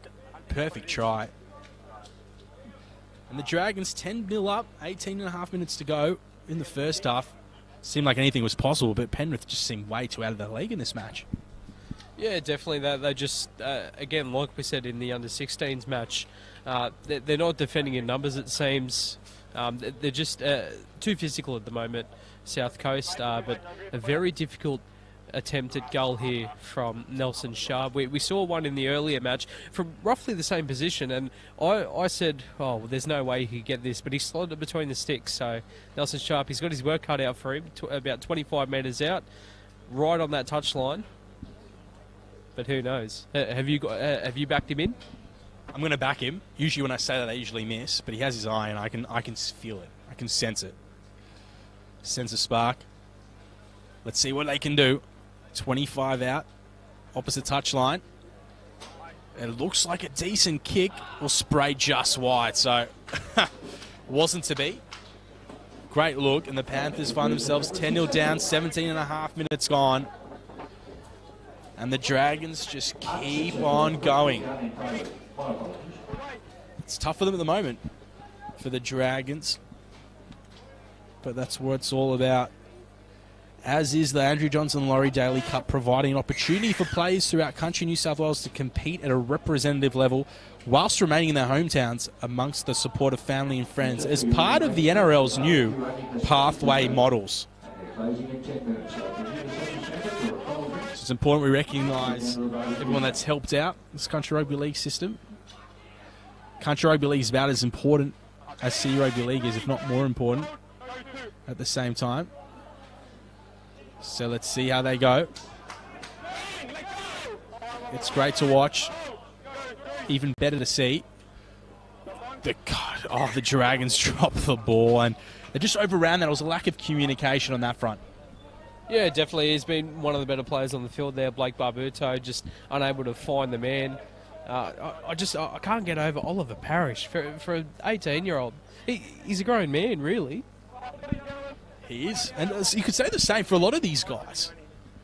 18s, 16, 17-year-olds roughly. And they're just not going to stop growing anytime soon. If anything, they're going to get bigger and bigger. Put it this way. I wouldn't want to be out there running against them. Probably run the other direction. And I'd be quite content with that, to be honest. Go 40 out. The Panthers with a quick scrum feed. It's all about them now. 15.5 to go. 10-0 down. Can they put some points on the board? It's their time. What can they do? Numbers to the left. And they'll go through their hands. Sublarden out the back through Henderson, and a drop ball by Reese Wright, the fullback.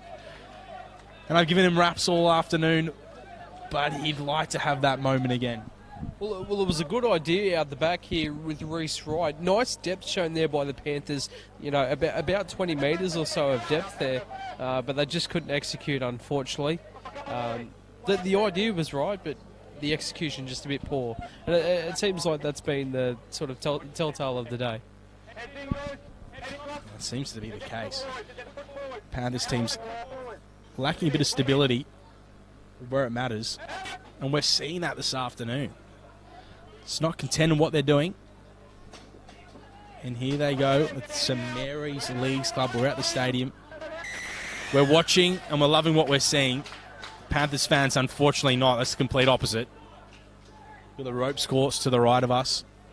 Nothing but green grass, sunshine over the vicinity. And it's just awesome.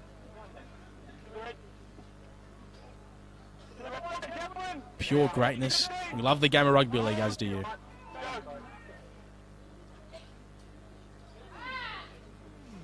Brisbane finds the short pass to Lufay. And Lufay just over the 15-metre line. And here come the Dragons. Short passes, but you got down to the Panthers. I mean, this last game, in the Andrew Johns Cup, and this game, the Panthers' defence has been pretty good. You can't really fault them in that department. It's more the attacking prowess they're lacking at the moment. It's a big run by the man, Parrish. I think he's played the whole game so far. He wants to be out there. There's Brisbane with the grubber kick. They've got numbers chasing, and they do just that. Unfortunately, the last pass by Sharp let them down, but it was the right option for the Illawarra South Coast Dragons. Seems like he's taking the line on here, Jake Brisbane. Nice little play there. Grubber kick early in the tackle count again. I think it was the third or fourth tackle. Just catching the Panthers off guard. Not too sure. Oh, the ball will come back to South Coast. I think Panthers took it out into touch, but he's been very impressive here, Jake Brisbane. He has been great. He's been impressive because he's doing the right things when it matters. I think his kicking game's been pretty good. I think he knows what he's looking out for. There's a lot to love as the South Coast Dragons play off the scrum. In and out they go. But Heffernan couldn't quite find the try line. Panthers defence holds on.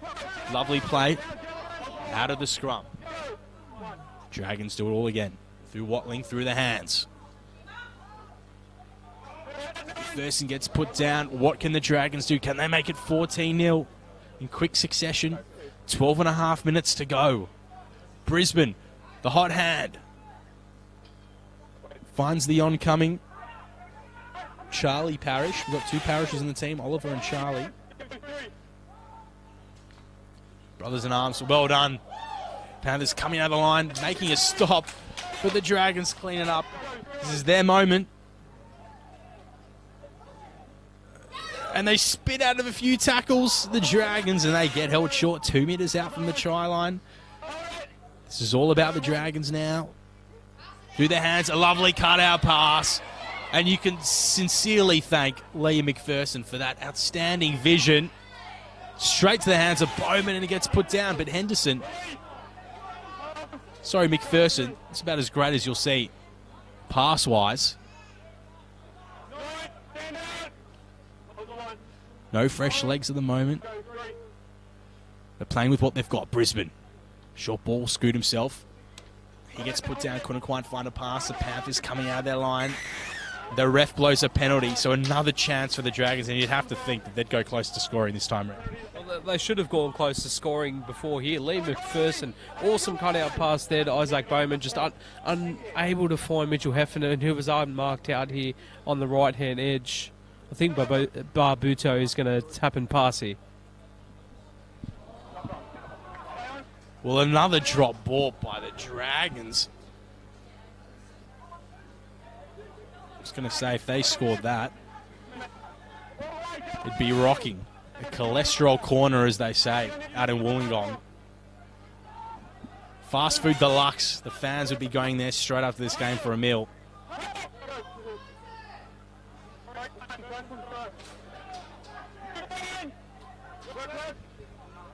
And with 10 to play in this half, it seems like anything's possible, as a nice little line break there from Reese Wright. He'll go himself, and he gets put down. There was a no-look pass that opened up the vision as a bit of cramp, and we love the sportsmanship from Jay Watling, and that's what we want to see. Players helping out each other. Good to watch. Oh, definitely. Unfortunate there for Reese Wright. He had open pasture. He just didn't have anyone supporting him. Good tackle in the end there by Jay Watling, and you know, it looks. Hopefully, it is a bit of cramp. We hate seeing players go down. We saw a player come off in the 16s match, so hopefully he's all right. It's a different ball game, different prospect, isn't it? But Reese Wright, when he gets that room, he's lightning quick. And we just saw that there. He's a fast man, and when he gets that football, he's hard to stop.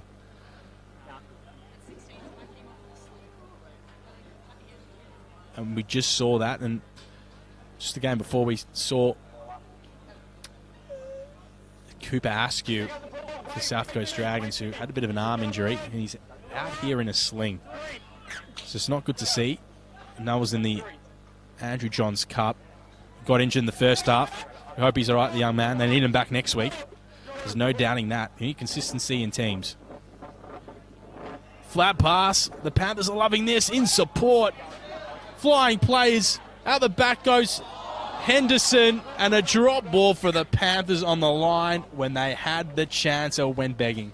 Well, unfortunate there. The last couple of minutes, every moment the Maverick guy has touched the ball in the last, 2 sets, he's really looked composed, and Panthers seem to get down the field all right. So I think the more that he gets the ball in his hands, the better. Brody Henderson again, he's showing his class here, but the Panthers, they've got to hang on in the football. It's a coach killer, really. Well, Henderson's been a bright spark for the Panthers, and every time he has touched the ball, it's almost turned to gold for them. Unfortunately, they haven't put any points on the board, but someone like him who they need to touch the ball in about every single play of the game. Of course, he's the halfback, so it's no surprise. So scrum feed goes back. South Coast get taken down, the Dragons, and the Panthers are just jumping on them every moment. Through Munro. Sorry, not Munro. That was Affleck. St. Mary's Junior. And Panthers defence, they're just roughing them up. There's no surprise, bumping off some tacklers. Get put down, rest making sure they're onside, the Panthers players. No rushing up. Salafai would be pretty pleased, the coach of this Panthers side. And they drop the ball, the Dragons, so this gives Penrith an opportunity. Well, there's great energy in defence there from the Panthers. You can't sort of question their commitment. Great race up there from Sadie Sub-Laban. Oliver Parrish knocking the ball on there for the South Coast Dragons. 8 minutes to go in the first half. They've got to come up with a try here. Well, anything's possible. And they haven't been playing good enough to score, the Panthers. It's just a matter about the moments when it matters most. And Bar TV knows all about that, and that's why they're bringing you the coverage, because they know what you want to see. They know what matters to you, and that's your team. And they bring you all the coverage all season long. Panthers 10 metres out from the Dragons line. Moving it to the right through Henderson. Finds a short pass, but there's no hard runners now for the Panthers. This is tough for them, and they drive them backwards, the Dragons. They're up for this match. As you should be. It's the number 22. Taylor May. Throws out the back through Henderson. Short pass out the back once again. The backwards pass, but Reese Wright loses the ball. And the crowd calls for offside. It very well might be, but Illawarra had other ideas. Fifth tackle's blown. Henderson grubber kick goes short. Lovely clean up by the fullback and Jay Watling. And again, he saves the day. And Jay Watling, he's been a talent, hasn't he? And took his medicine right there. Huge hit from Tom Affleck, resulting in the penalty there for a shoulder charge, it must have been. But yeah, he's been really clean at the back here, Jay Watling, especially in the in-goal area. A lot of pressure on him, but he's been there at every twist and turn. Yeah, he's been switched on. As Brisbane kicks it out. And they'll get about 30 metres on the kick, but yeah, he has been great. And Watling, yeah, he was a great sport before, helping his opposite number and Reese Wright with cramp. And he's a talent. He's a player any coach would want on their team. He's a player we want to see more of. It's a lovely day out here. It's a Mary Stadium for a country rugby league battle between Penrith and South Coast Illawarra Dragons. There's a strong bullocking run from Malufe, opens up a bit of play for the Dragons. And they'll hold themselves tight here, the Dragons. What can they do off the inside? Goes it back to Parrish. And they'll get put down. Just to recap, 5.5 minutes to go. Great work. Bouncing out of tackles. Goes one of the smallest men on the field in Blake Barbudo, but he loses the football. So just when something happens that's pretty promising, a mistake's made up for it. Oh, well, it's great that he was bumping out of tackles, but he had a lot of players supporting him. Should have passed it earlier. In the end, it was a great tackle there from Tom Affleck, the man that gave away the penalty earlier. It's almost hard to believe the Dragons only 10-0 up. It's a fairly even contest. It should be a lot closer. I'm sure the Panthers know it too.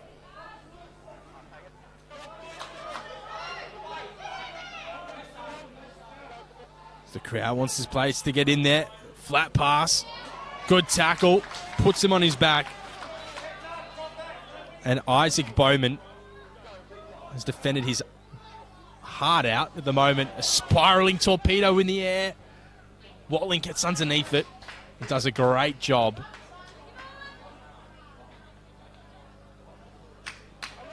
As he gets his team out of trouble. That's the third or fourth time already this game.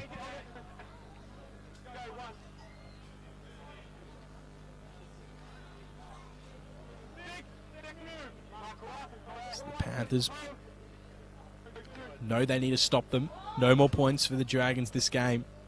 Sorry, not this game, this half. It sounds better. And the ref knows it. As do one of our major sponsors, SLE Worldwide.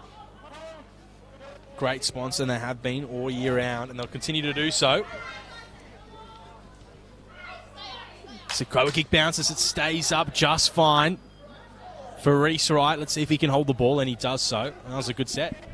Yeah, very good set. They just seem to be, going through the process. Knock on here from Reese Wright, so they might want to attack and try and score a try before halftime. Putting them to a 16-point nil lead, that's a very handy lead going into the break. Yeah, and if you're 16-0 up, you think of how the last game panned out in the 16s. Andrew Johns Cup, you'd think that it's almost a possibility that it could be out of reach for the Panthers if there's one more try scored for the Dragons. Just under 3 to go. Dragons 10, Panthers 0. They've got a set now on the Panthers line. Shifting it through the hands of McPherson. And the lock forward and Sione Lufe gets put down. Here come the Dragons off the right foot. Goes Williamson. And it's a knock on. And just when they look good, they just seem a little bit hesitant at certain moments, don't they? Yeah, well, I think that the heat's getting to me. I think the heat might be getting to the players out there on the field. Fatigue's starting to set in, 2.5 minutes to the break. I think they'll just be trying to go through the motions, getting to the halftime. It looks to be the case. Blue sky. St Mary's looking mint, looking immaculate. That's a nice run. Goes Cooper Pereira. They got options to the right, off the left, but they're just running the ball themselves. Under 2 to go. If the Dragons go in without conceding a point, they'd be very pleased with how this game's panned out at the moment. They're going deep. Trying to use their wit, trying to use what they have. And a penalty's blown to the way of the Panthers.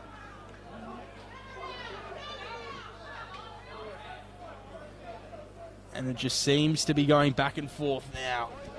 The ref's had his say, Dylan Clark. Have yours at home. What did you think?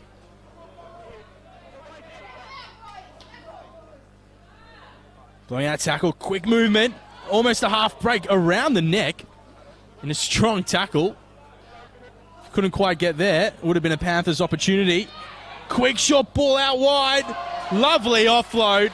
And that was a knock-on try begging for Savisi. And you would have thought they were so close. I didn't see the knock-on there. I thought it was a great offload there from Iaria. Must have been there in the put down there. Not too sure. But, it would have been a great try just before the break. But the Dragons, 30 seconds to go. I'll just go through the motions here. Seems to be the case. Offload gone short, a knock on to the corner, and the winger just couldn't quite put it down through Savisi. Corner post was in its way. but it was a poor knock on just when it mattered. 8 seconds to go. Last play of the game. You would imagine through the Dragons. Williamson takes it up. Left hand offload. Here come the Dragons. Dodging, weaving. And they get put down. And that's it. Bit of hustle and bustle at half time. Players getting in the way. And that's it. Half time. Dragons 10, Penrith 0. In this under-18s clash. The Laurie Daley Cup. We've seen it all. We've seen a lot of action. And James, how would you sum up the first half? Well, it was very similar to the first game that we saw. The Dragons came out like a house on fire. Very physical. And again, the Panthers, they've come here to play, but it's just a matter of holding on to the football. I think they've been really good when they've got in the attacking half. They've just got to, complete their sets down here and try and force a bit of pressure, grubber it into the in goal, try and get some repeat sets, and obviously they need to score points to win this football game. But that try that was disallowed by the Dragons, that could count. Panthers only down by 10. It's good for them. Had a lot of moments both sides. We're excited to bring you the second half of action thanks to our great friends at Bar TV Sports, bringing you everything you need to see. All the moments, all the kicks, all the highlights. We're bringing you the action as well. We're calling it for you. 10-0, Dragons over Penrith. We'll be back for the second half shortly. Stay with us.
Yes, welcome back to St Mary's Stadium.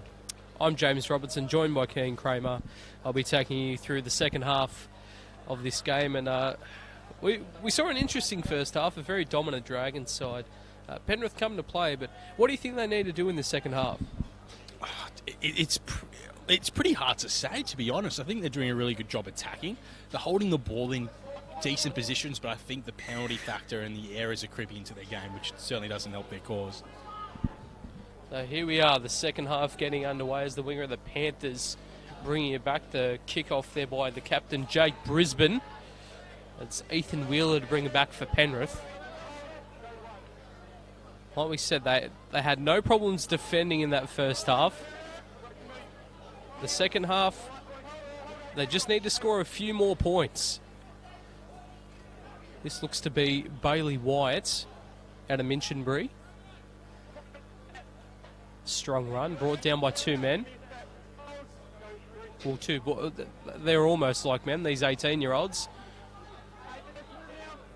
There's Opalu, who played short of halfway. Now for Henderson, who kicks it. Picked up again, Jay Watling. He's been outstanding, or was outstanding in the first half. Good opening set there from Penrith. Yeah, it was exciting, wasn't it? I think they did a really good job just getting to the end of their set, putting in a decent kick, making the Dragons play the football. Henderson needs a big half. I think we can expect big things from him in this opening exchange. And I think the simple things are going to work best there. You know, the kicking game from Henderson obviously going to be important, but I think they're going to need to play, you know, safe, but expansive as well. Get it in the heads of Maverick Guy, who looked at, you know, from the little things that we did see of him, he looked pretty good. Here's Brisbane. He was probably the best player on the park here for the South Coast Dragons. Here's Wheeler again. Busy early. He's been taken out into touch, and again it's that man Jake Brisbane leading from the front. It was great work defensively for the Dragons. I think they were switched on there, made sure they just chased it, put Penrith on their backsides. Great bit of work, team effort. I like what I saw there, that early part, and I think the Dragons coach will be pretty pleased with what he saw. And Lino Salafai, the Panthers coach, what do you think he would have said coming into the sheds at halftime? Would he be happy with the performance?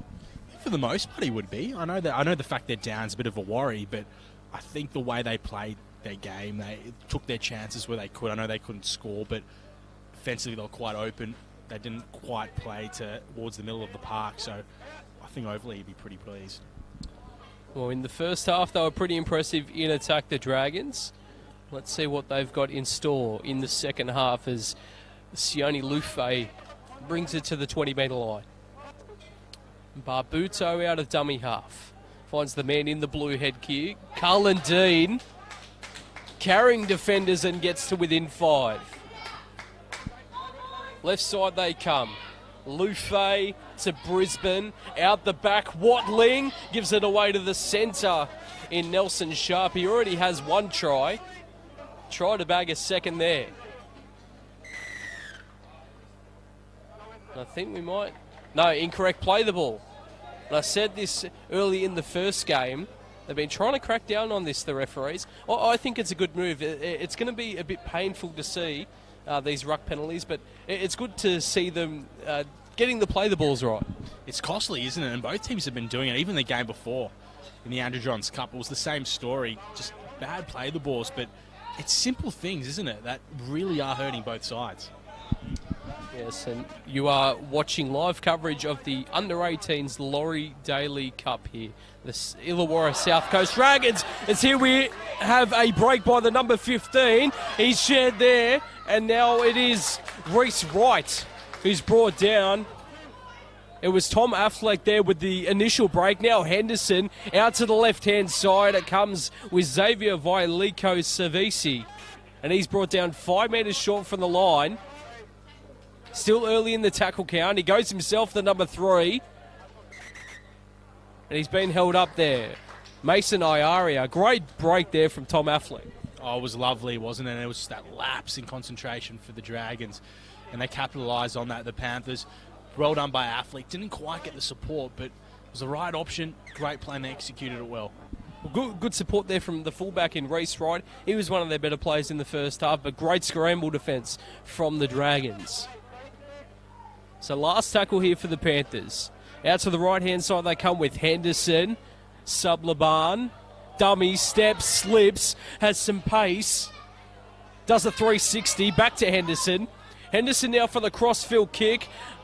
They go up and he's taken it brilliantly. Mason Iaria, the referee, points to the spot, blows the whistle, 4 points. And the Panthers, they're back in this one. Wow, it doesn't get much better than that. Iaria leapt above the clouds, grabbed it, put it down. Pinpoint kick by Henderson, and both those players deserve it because they've been phenomenal this match. Iaria scored last week. This week it's no different. Yeah, great, to get up in the air, Iaria. Just great athleticism, unreal stuff, and the crossfield kick there from Henderson, nothing really doing, a 360 by Sublaban, but they may do with what they had, and they've got 4 points on the board. They trail by 6. We still have half an hour to go. It's a long way to go in this match, but you just feel like that's the score that the Panthers needed. So it's going to be Reece Wright, about 20 metres out, slightly in from the touchline. We backed Nelson Sharp to get the last one, and he unfortunately missed. He's, of course, was a bit closer to the touchline, so a bit easier here for Reece Wright.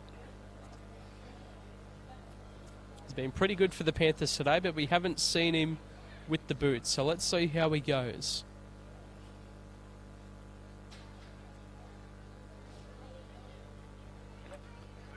Inside the uprights, Reece Wright gets the conversion on the board. So the Dragons 10 points to 6. But massive confidence boost there for the Panthers. Massive confidence boost, but even more so, it's the way these guys are gelling together and playing. I think they've got the confidence now that they can do something amazing. I think they can, if they've got the creativity, the added spark, I think we're in for a treat. As we see a mistake, the captain, Jake Brisbane, has been fantastic in that first half. But the Panthers have just got that bit of adrenaline now.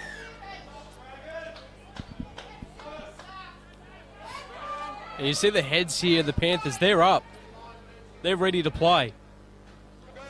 And Henderson a tap and he gives it away to Affleck. Since he's come on, he's been really good. And he's going to be asked to play the ball again. Lucky not to be penalised, of course.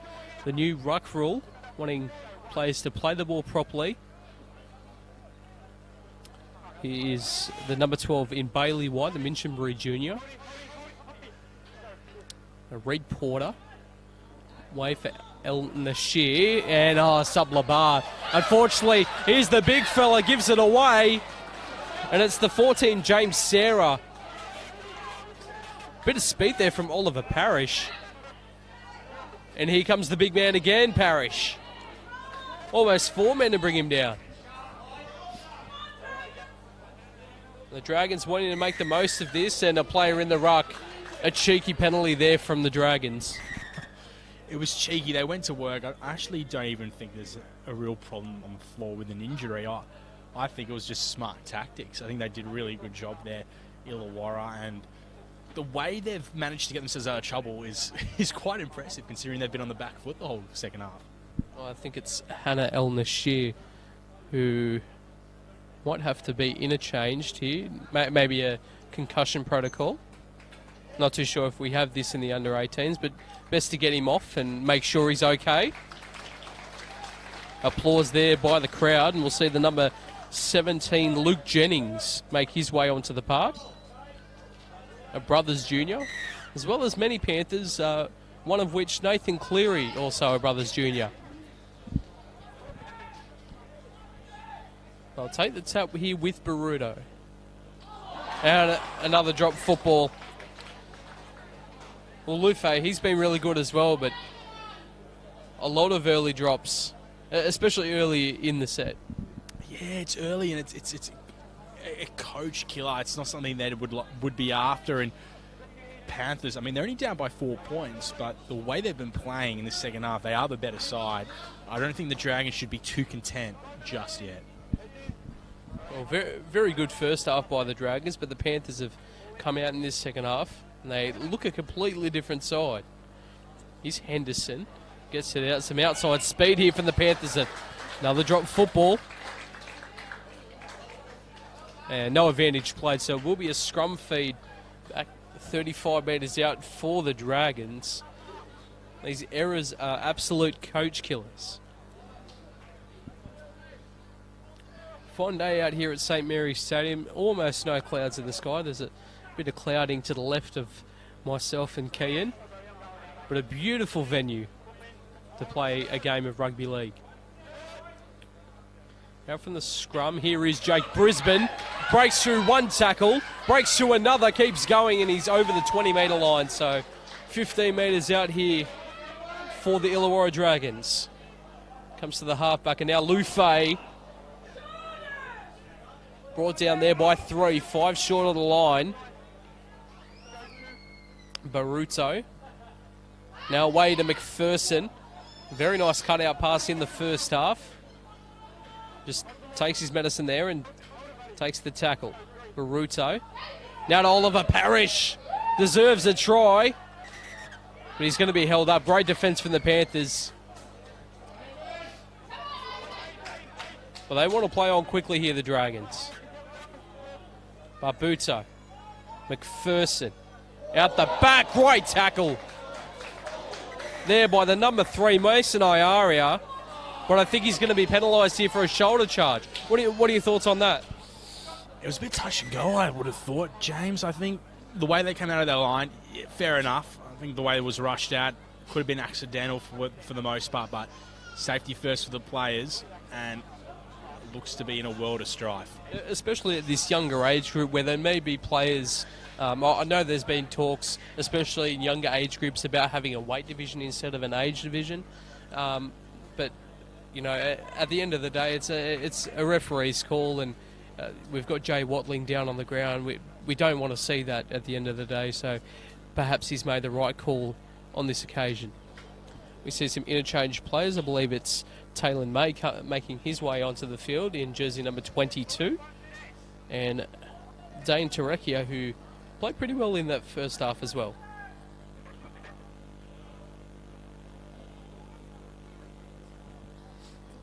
Just making sure Jay Watling is okay. He limps back into position. They're just going to take him out of the back. The Barbuto to play will take the tap from the penalty. The shoulder charge there from Mason Iaria. But another physical game here. Barbuto away Brisbane. And there is Charlie Parrish. Come the right-hand side. And Munro, who's fresh on the park. Barbuto again, now for Sarah. Tried to fend off one. Good defence there by Terecchia, who's just come onto the park. Barbuto, McPherson, Oliver Parrish menacing every time he touches the football.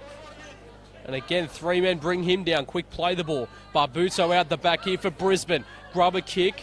Ricocheted off a Panther, not play at. Or are they going to call played at? It was the last tackle.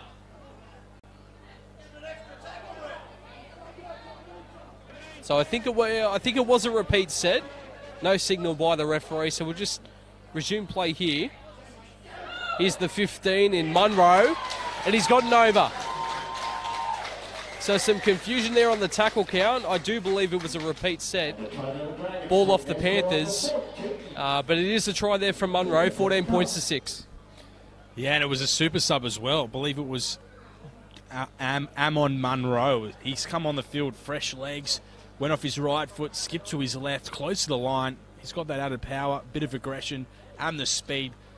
Perfect put down, giving the Dragons now a 14 points to 6 lead. And it's the try they needed because they were in serious danger of losing the lead, I thought. But it seems like that sort of day, just a bit of luck not going their way, the Panthers. I thought it was the last tackle. No signal there by the referee. But you got to sort of make your own luck, I guess. We have Nelson Sharp, who missed one today. I believe that was the one close to the touchline. 22 minutes remaining in the second half. Doesn't put it in doubt. We'll just mean a 10-point lead here for the Dragons.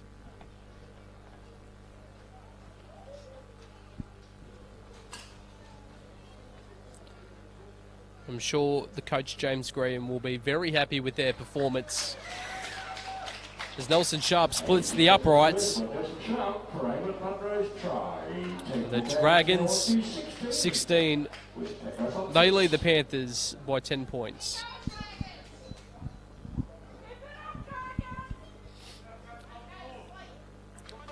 What do we need to see from the Panthers here in the last 20 minutes? Well, if they just keep doing what they were doing to start the second half, they should be okay. I mean, that kickoff doesn't hurt their cause at all either. So if they just keep pushing forward, going through their hands with the most dangerous, defensively they were pretty sound. They keep doing the small things right, they should be okay. Well, we did see that in the first game. The short kickoff worked wonders for the Panthers. And here in the 18s, the Laurie Daley Cup. The Panthers trying to get back into this one. Comes through the hands here. Henderson, Sublabar.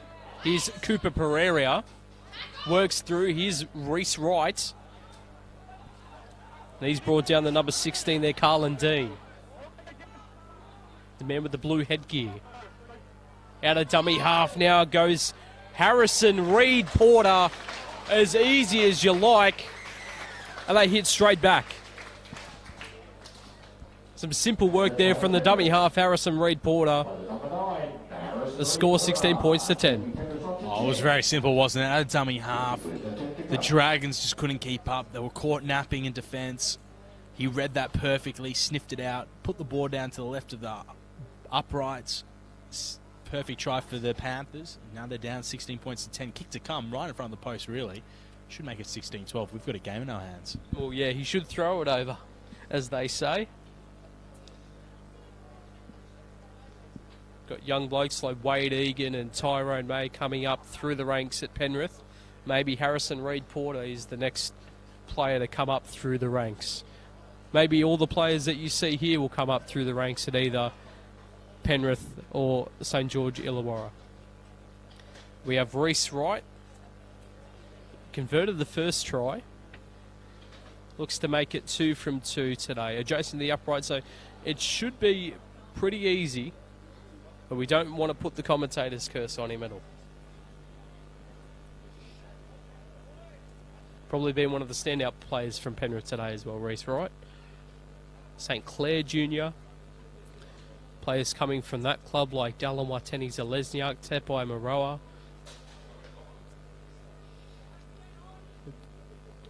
.12 out, adjacent to the uprights. And like we said, he throws it over. Makes it a 4-point game. Much closer this second half. A lot closer. And it's been more exciting as well. A few more points been put on the board. The players look like they mean business. You can tell they're more determined. Desperation times seem to be creeping in a bit for Penrith. Means we're seeing a bit more free-flowing football. And I'm liking what I'm seeing. I think we've got a very exciting 18 and a half minutes up and coming as he runs at the defence. I think it's the 22, Tylan May. He's brought down 20 metres out from the line.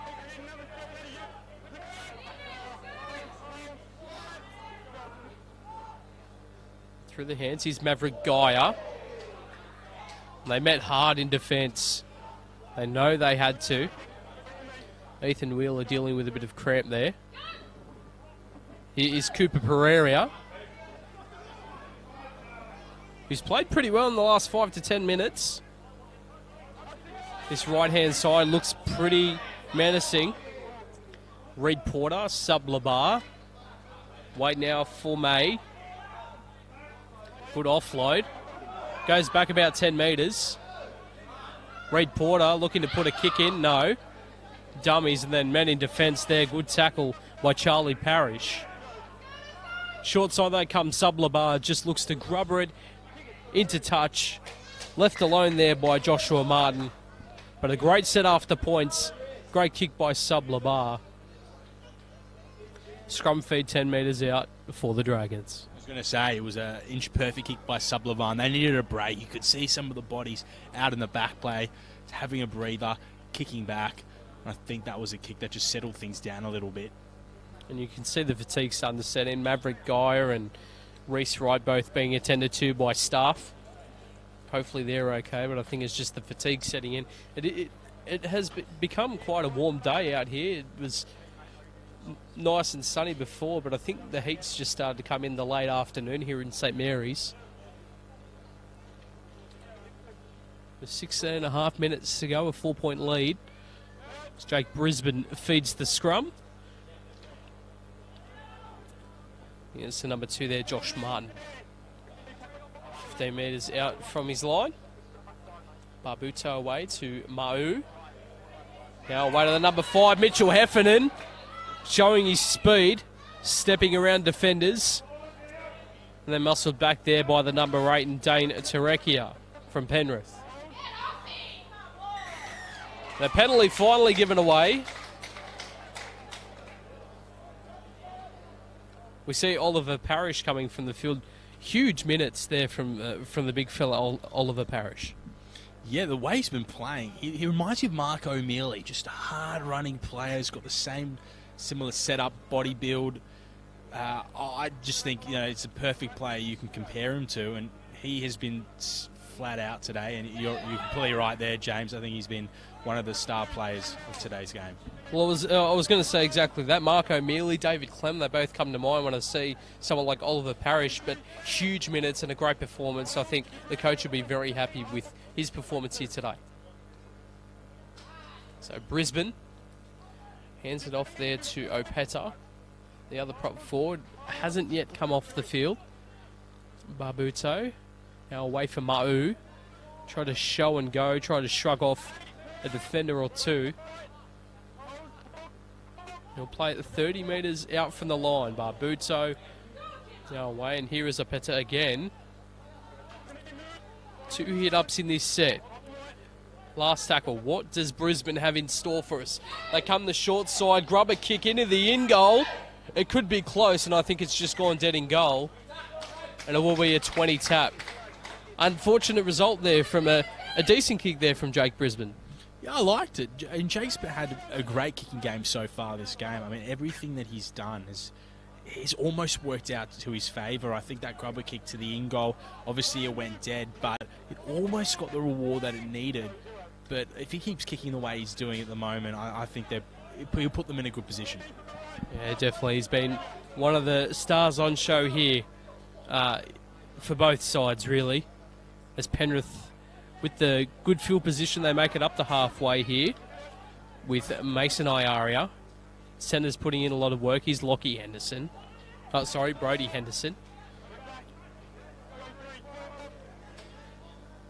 Through the hands again. Now the fullback in Reese Wright putting up a torpedo bomb, and again all day he's been absolutely fabulous here. Jay Watling, Panthers just standing around, really allowing him to gain 15 to 20 metres. Now Josh Martin, big hit there from Maverick Geyer, but it wasn't the hit that they wanted. A tad high as the referee calling Maverick Geyer, just giving him a bit of a warning. Not what Penrith wanted. No, it's not. But you've got to hand it to the leadership of Mason Iaria, I believe it is. He just told him to take a step back for a second. I know they were going to have a bit of push and shove, but against Dragons, it's a lack of discipline penalty. Obviously, they head high is not what they were after, but the Panthers now need a great defensive set just to keep them out now. That's a big play for them. Yeah, definitely, as we see Charlie Parrish, who's still on the field, get to the 30-metre line. Very physical there from Eamon Munro. Beating a few defenders. Barbuto has been sensational here for the Dragons out of dummy half. Brisbane. Right side they come. Now away for Sarah. Breaks one, breaks two, steps around 360s and almost gets to the line, but he's brought down there by the number 8, Taragia, who's been great defensively in the second half. And offside, I believe. No, another incorrect play of the ball. Now, I said this before, it's going to be frustrating for the players, but they've got to get their play the balls right, especially at a time like this. Well, there's been so many moments, haven't there, where it's been the exact case. And I like what the referee's done. He's really pointing it out. And I think in the younger grades, you've got to know where you stand and certain place throughout the game. And I think the referees been both referees that we've had today have been really good in standing their ground and exerting dominance over the players, saying, "Look, this is the way that I'm going to officiate the game," and just standing rules. Saying this is what we classify as a penalty, and he's not really easing up at all. I think he's officiated the game really well today. Could have been an obstruction call there. And the Panthers on halfway. 11.5 to go. Here is May. Met by 2 defenders. Reed Porter. Henderson. Out the back for Reese Knight. And now Vailiko Savisi. Last tackle here for the Panthers. Ethan Wheeler calling for it. It's going to be a grubber kick back to the other side there from Henderson. It's going to go into touch 10-metre scrum. Was that the right play there from Henderson? We'd like to think so. To be honest, even putting up in the air, putting a bomb up or a chip up, maybe could have been a bit more dangerous and just hope for the best. But the way that grubber kick fell, I think, just before the corner post, couldn't have been much better. And the way they attacked the opposition line was great. I like what I just saw there from Penrith. And like we've said, the defence in the second half has been a lot better than they had in the first half, so maybe they can force an error here from the ensuing scrum. At the back they come. Sublabar, who has been another one of the standouts for Penrith. You're seeing a lot of these stars out here today from both teams in both the Andrew Johns Under-16s Cup and the Laurie Daley Cup Under-18s. Oh, good hit there. Taylor May, I believe, was in the tackle, as well as the 15 in Tom Affleck. Here's Ma'u. 3 defenders needing to meet him in the tackle. Now away for McPherson. Long kick down the field. Well taken there by Reese Wright. Are we going to see a bit of pace here from Reese Wright? Chasing his own kick was McPherson. Time slowly ticking down. 9.5 to go. The Panthers need something. Need someone to stand up. The crowd calling for an offside penalty. Here is the number 3 in Mason Ayaria. Here's Reed Porter. Now out for May. Last tackle. What sort of kick are we going to see here? Reed Porter, the chip and chase. Is he going to get the bounce? No, again, it's Jay Watling who beats the tackle of Reed Porter. He's brought down by 2 defenders, but he's almost been the difference here today, Jay Watling. Well, Reed Porter, that kick was inch perfect, perfectly read by Watling, and that could have gone either way. If the ball bounced back to Reed Porter, well, probably would have been a try, to be honest, but Dragons save another day. As we see the number 5 in Mitchell Heffernan make a half break, but couldn't really get through. They come wide opposite to where we're sitting here, about 30 metres out. Here is Ma'u. Fends away from 1. Tries to muscle his way and offload the football. Did it go backwards? It's called backwards there, and here is Watling again. Fends away from 1. Dragged to the ground there by Ryan Eisenhuth. Last tackle for the Dragons. Brisbane goes crossfield. High in the air. Wheeler's underneath it. And it's dropped there by the 4 in Cooper Pereira, and it's going to be the ball back with the Dragons. But through the hands again. Here is Opeta, the big, dominant front rower. 5 metres short of the line. Barbuto. Out for McPherson. Ma'u short they go. Back. McPherson. Oh. I think he's just lost the football there. Exciting play there, though, from the Dragons. There were some great little touches in that sequence. I think the short little pass straight to the halfback in Morris. Unfortunately, he did lose the ball, but he was so close to the line. I just think maybe he would have been caught short. But it was the right idea. Great bit of work by the Dragons. Just under 7 minutes remaining. Anything's possible now. Penrith just have to get themselves going. Yeah, we can see the frustration building here.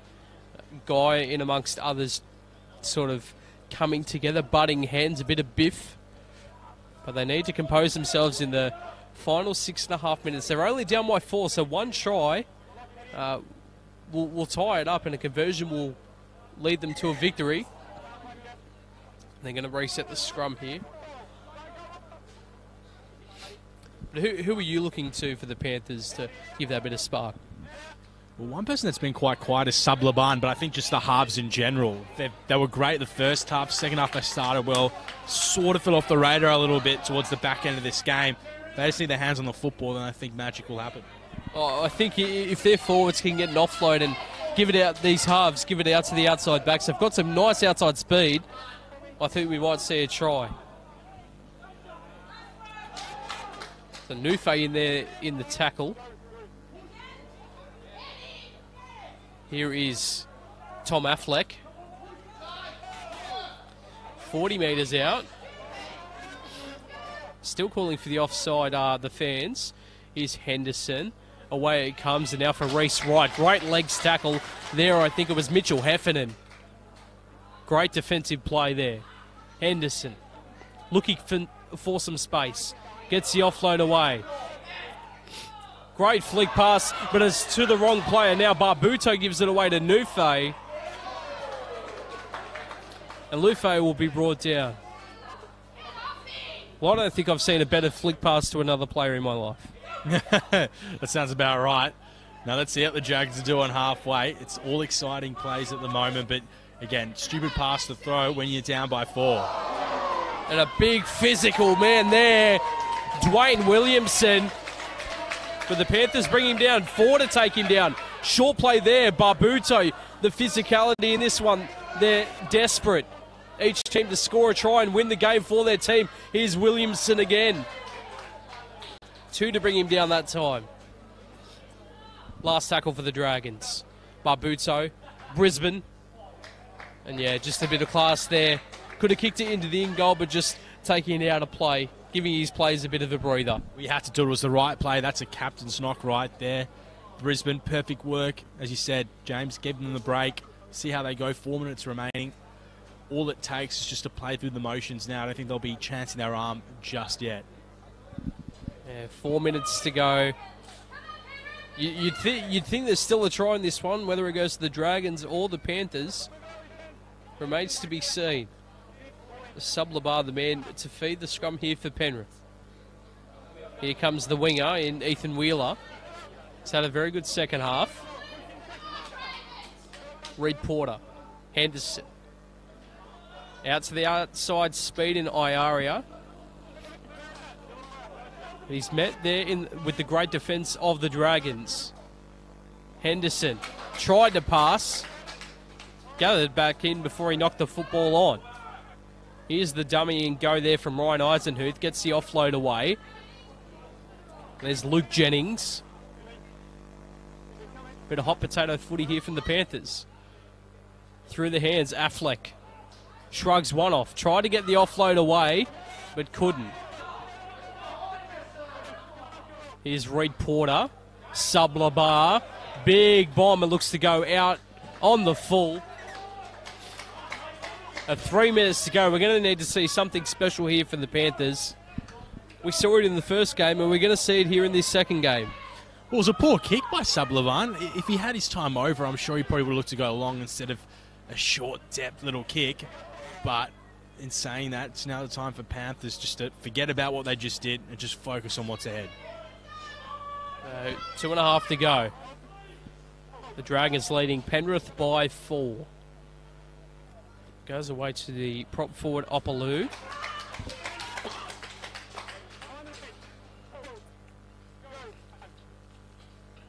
Here's Ma'u. Offloading the football. Probably not what they need. Illawarra. They just need to consolidate. Take it up. And, well, there's an error. But yeah, there's no urgency for the Panthers to pack the scrum. Well, that's the big issue as well. Really need to, but in saying that, they probably didn't even realise what just went on. But 40 minutes out from their own line, just under 2 to go, scrum feed. It wouldn't surprise me if they look to work it to the grandstand side of the field. Yeah, Ethan Wheeler has probably been one of the better players in this second half, and he's quite quick. He is Sublabar, great footwork, but he's wrapped up there. Back on the field is the number 8 in Oliver Parrish. Here is Romeo Opaloo. Now away to the 17, Luke Jennings. Minute 20 left on the clock. They're going to need something in this set, you would imagine. Now away, Henderson. Through to Affleck. Breaks 2 tackles. Tries to get the offload away. No one supporting, though. He's still driving the legs. 30 metres away. Great quick play the ball. Reed Porter now away for Henderson. Finds a gap. Finds a gap, all right. Now away to Jay Watling. Gives the ball away to the wrong man. And with 50 seconds on the clock, that could be all over Red Rover there for the Panthers. Well, can you believe what you just saw from Watling? And he has been the safest player on the field today. And Henderson, well, for all money, you would have thought he would have scored. But Watling out of nowhere, great tackle. Henderson should have just held it. Instead, he just offloaded it. No one in sight. Just hope for the best. But my goodness me, Watling, that's a play of the match sort of work right there. Well, it was great footwork. He got around about 2-3 players, but if I'm picking someone to be player of the match, it's got to be Jay Watling. He's been absolutely superb earlier in the first half, great under the high ball, but in this second half, you know, it seems like he's been a class above. He's just been really composed. We do have time off. 18 seconds on the clock. Are we going to see an attacking scrum here from the Panthers, maybe? Possibly a push in the scrum? Well, you'd have to think so. They've got nothing really to lose. I mean, they've got 18 seconds. They're down by 4. They've got to think of something. Are we going to see it?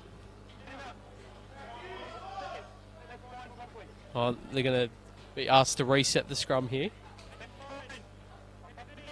What are we going to see here from the Panthers? Possibly some sort of miracle. They don't push in the scrum. It's just going to be taken for the base of the scrum there by Barbuto. And a very slow play of the football. And the captain, Jake Brisbane, will just take it away from dummy half.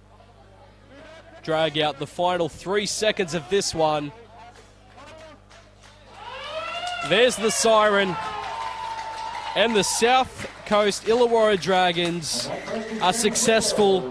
2 from 2 today for the Dragons over Penrith. This one in the Laurie Daley Cup, 16 points to 12. Great performance by the Dragons. It doesn't get much better for them. I just think they were too good both games.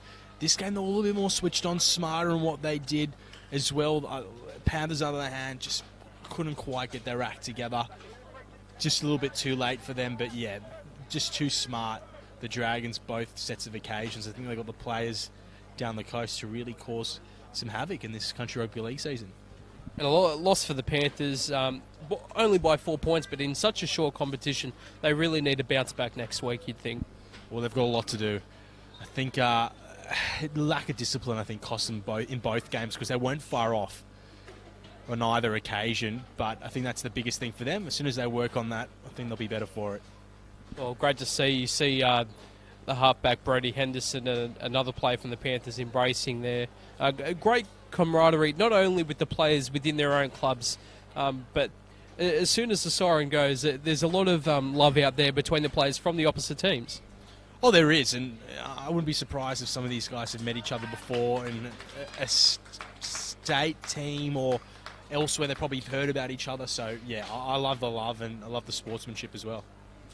Well, it has been a fantastic day of calling here from St Mary's Stadium. This is the end of the Laurie Daley Cup. We called the Andrew Johns Cup before. 16 points to 12, the Illawarra South Coast Dragons over the Penrith Panthers. I've been James Robertson. I've been joined by Keane Kramer for this second half. Pleasure to have you call alongside me, mate. And it's been a pleasure of mine to call alongside you. Oh, vice versa. It's been great, James. Hope we get to call with each other in the future. Thanks for listening, everyone. No worries, and you can catch live action next week of both Laurie Daley Cup and Andrew Johns Cup live next week. For James Robertson and Keane Kramer, it's goodbye for now.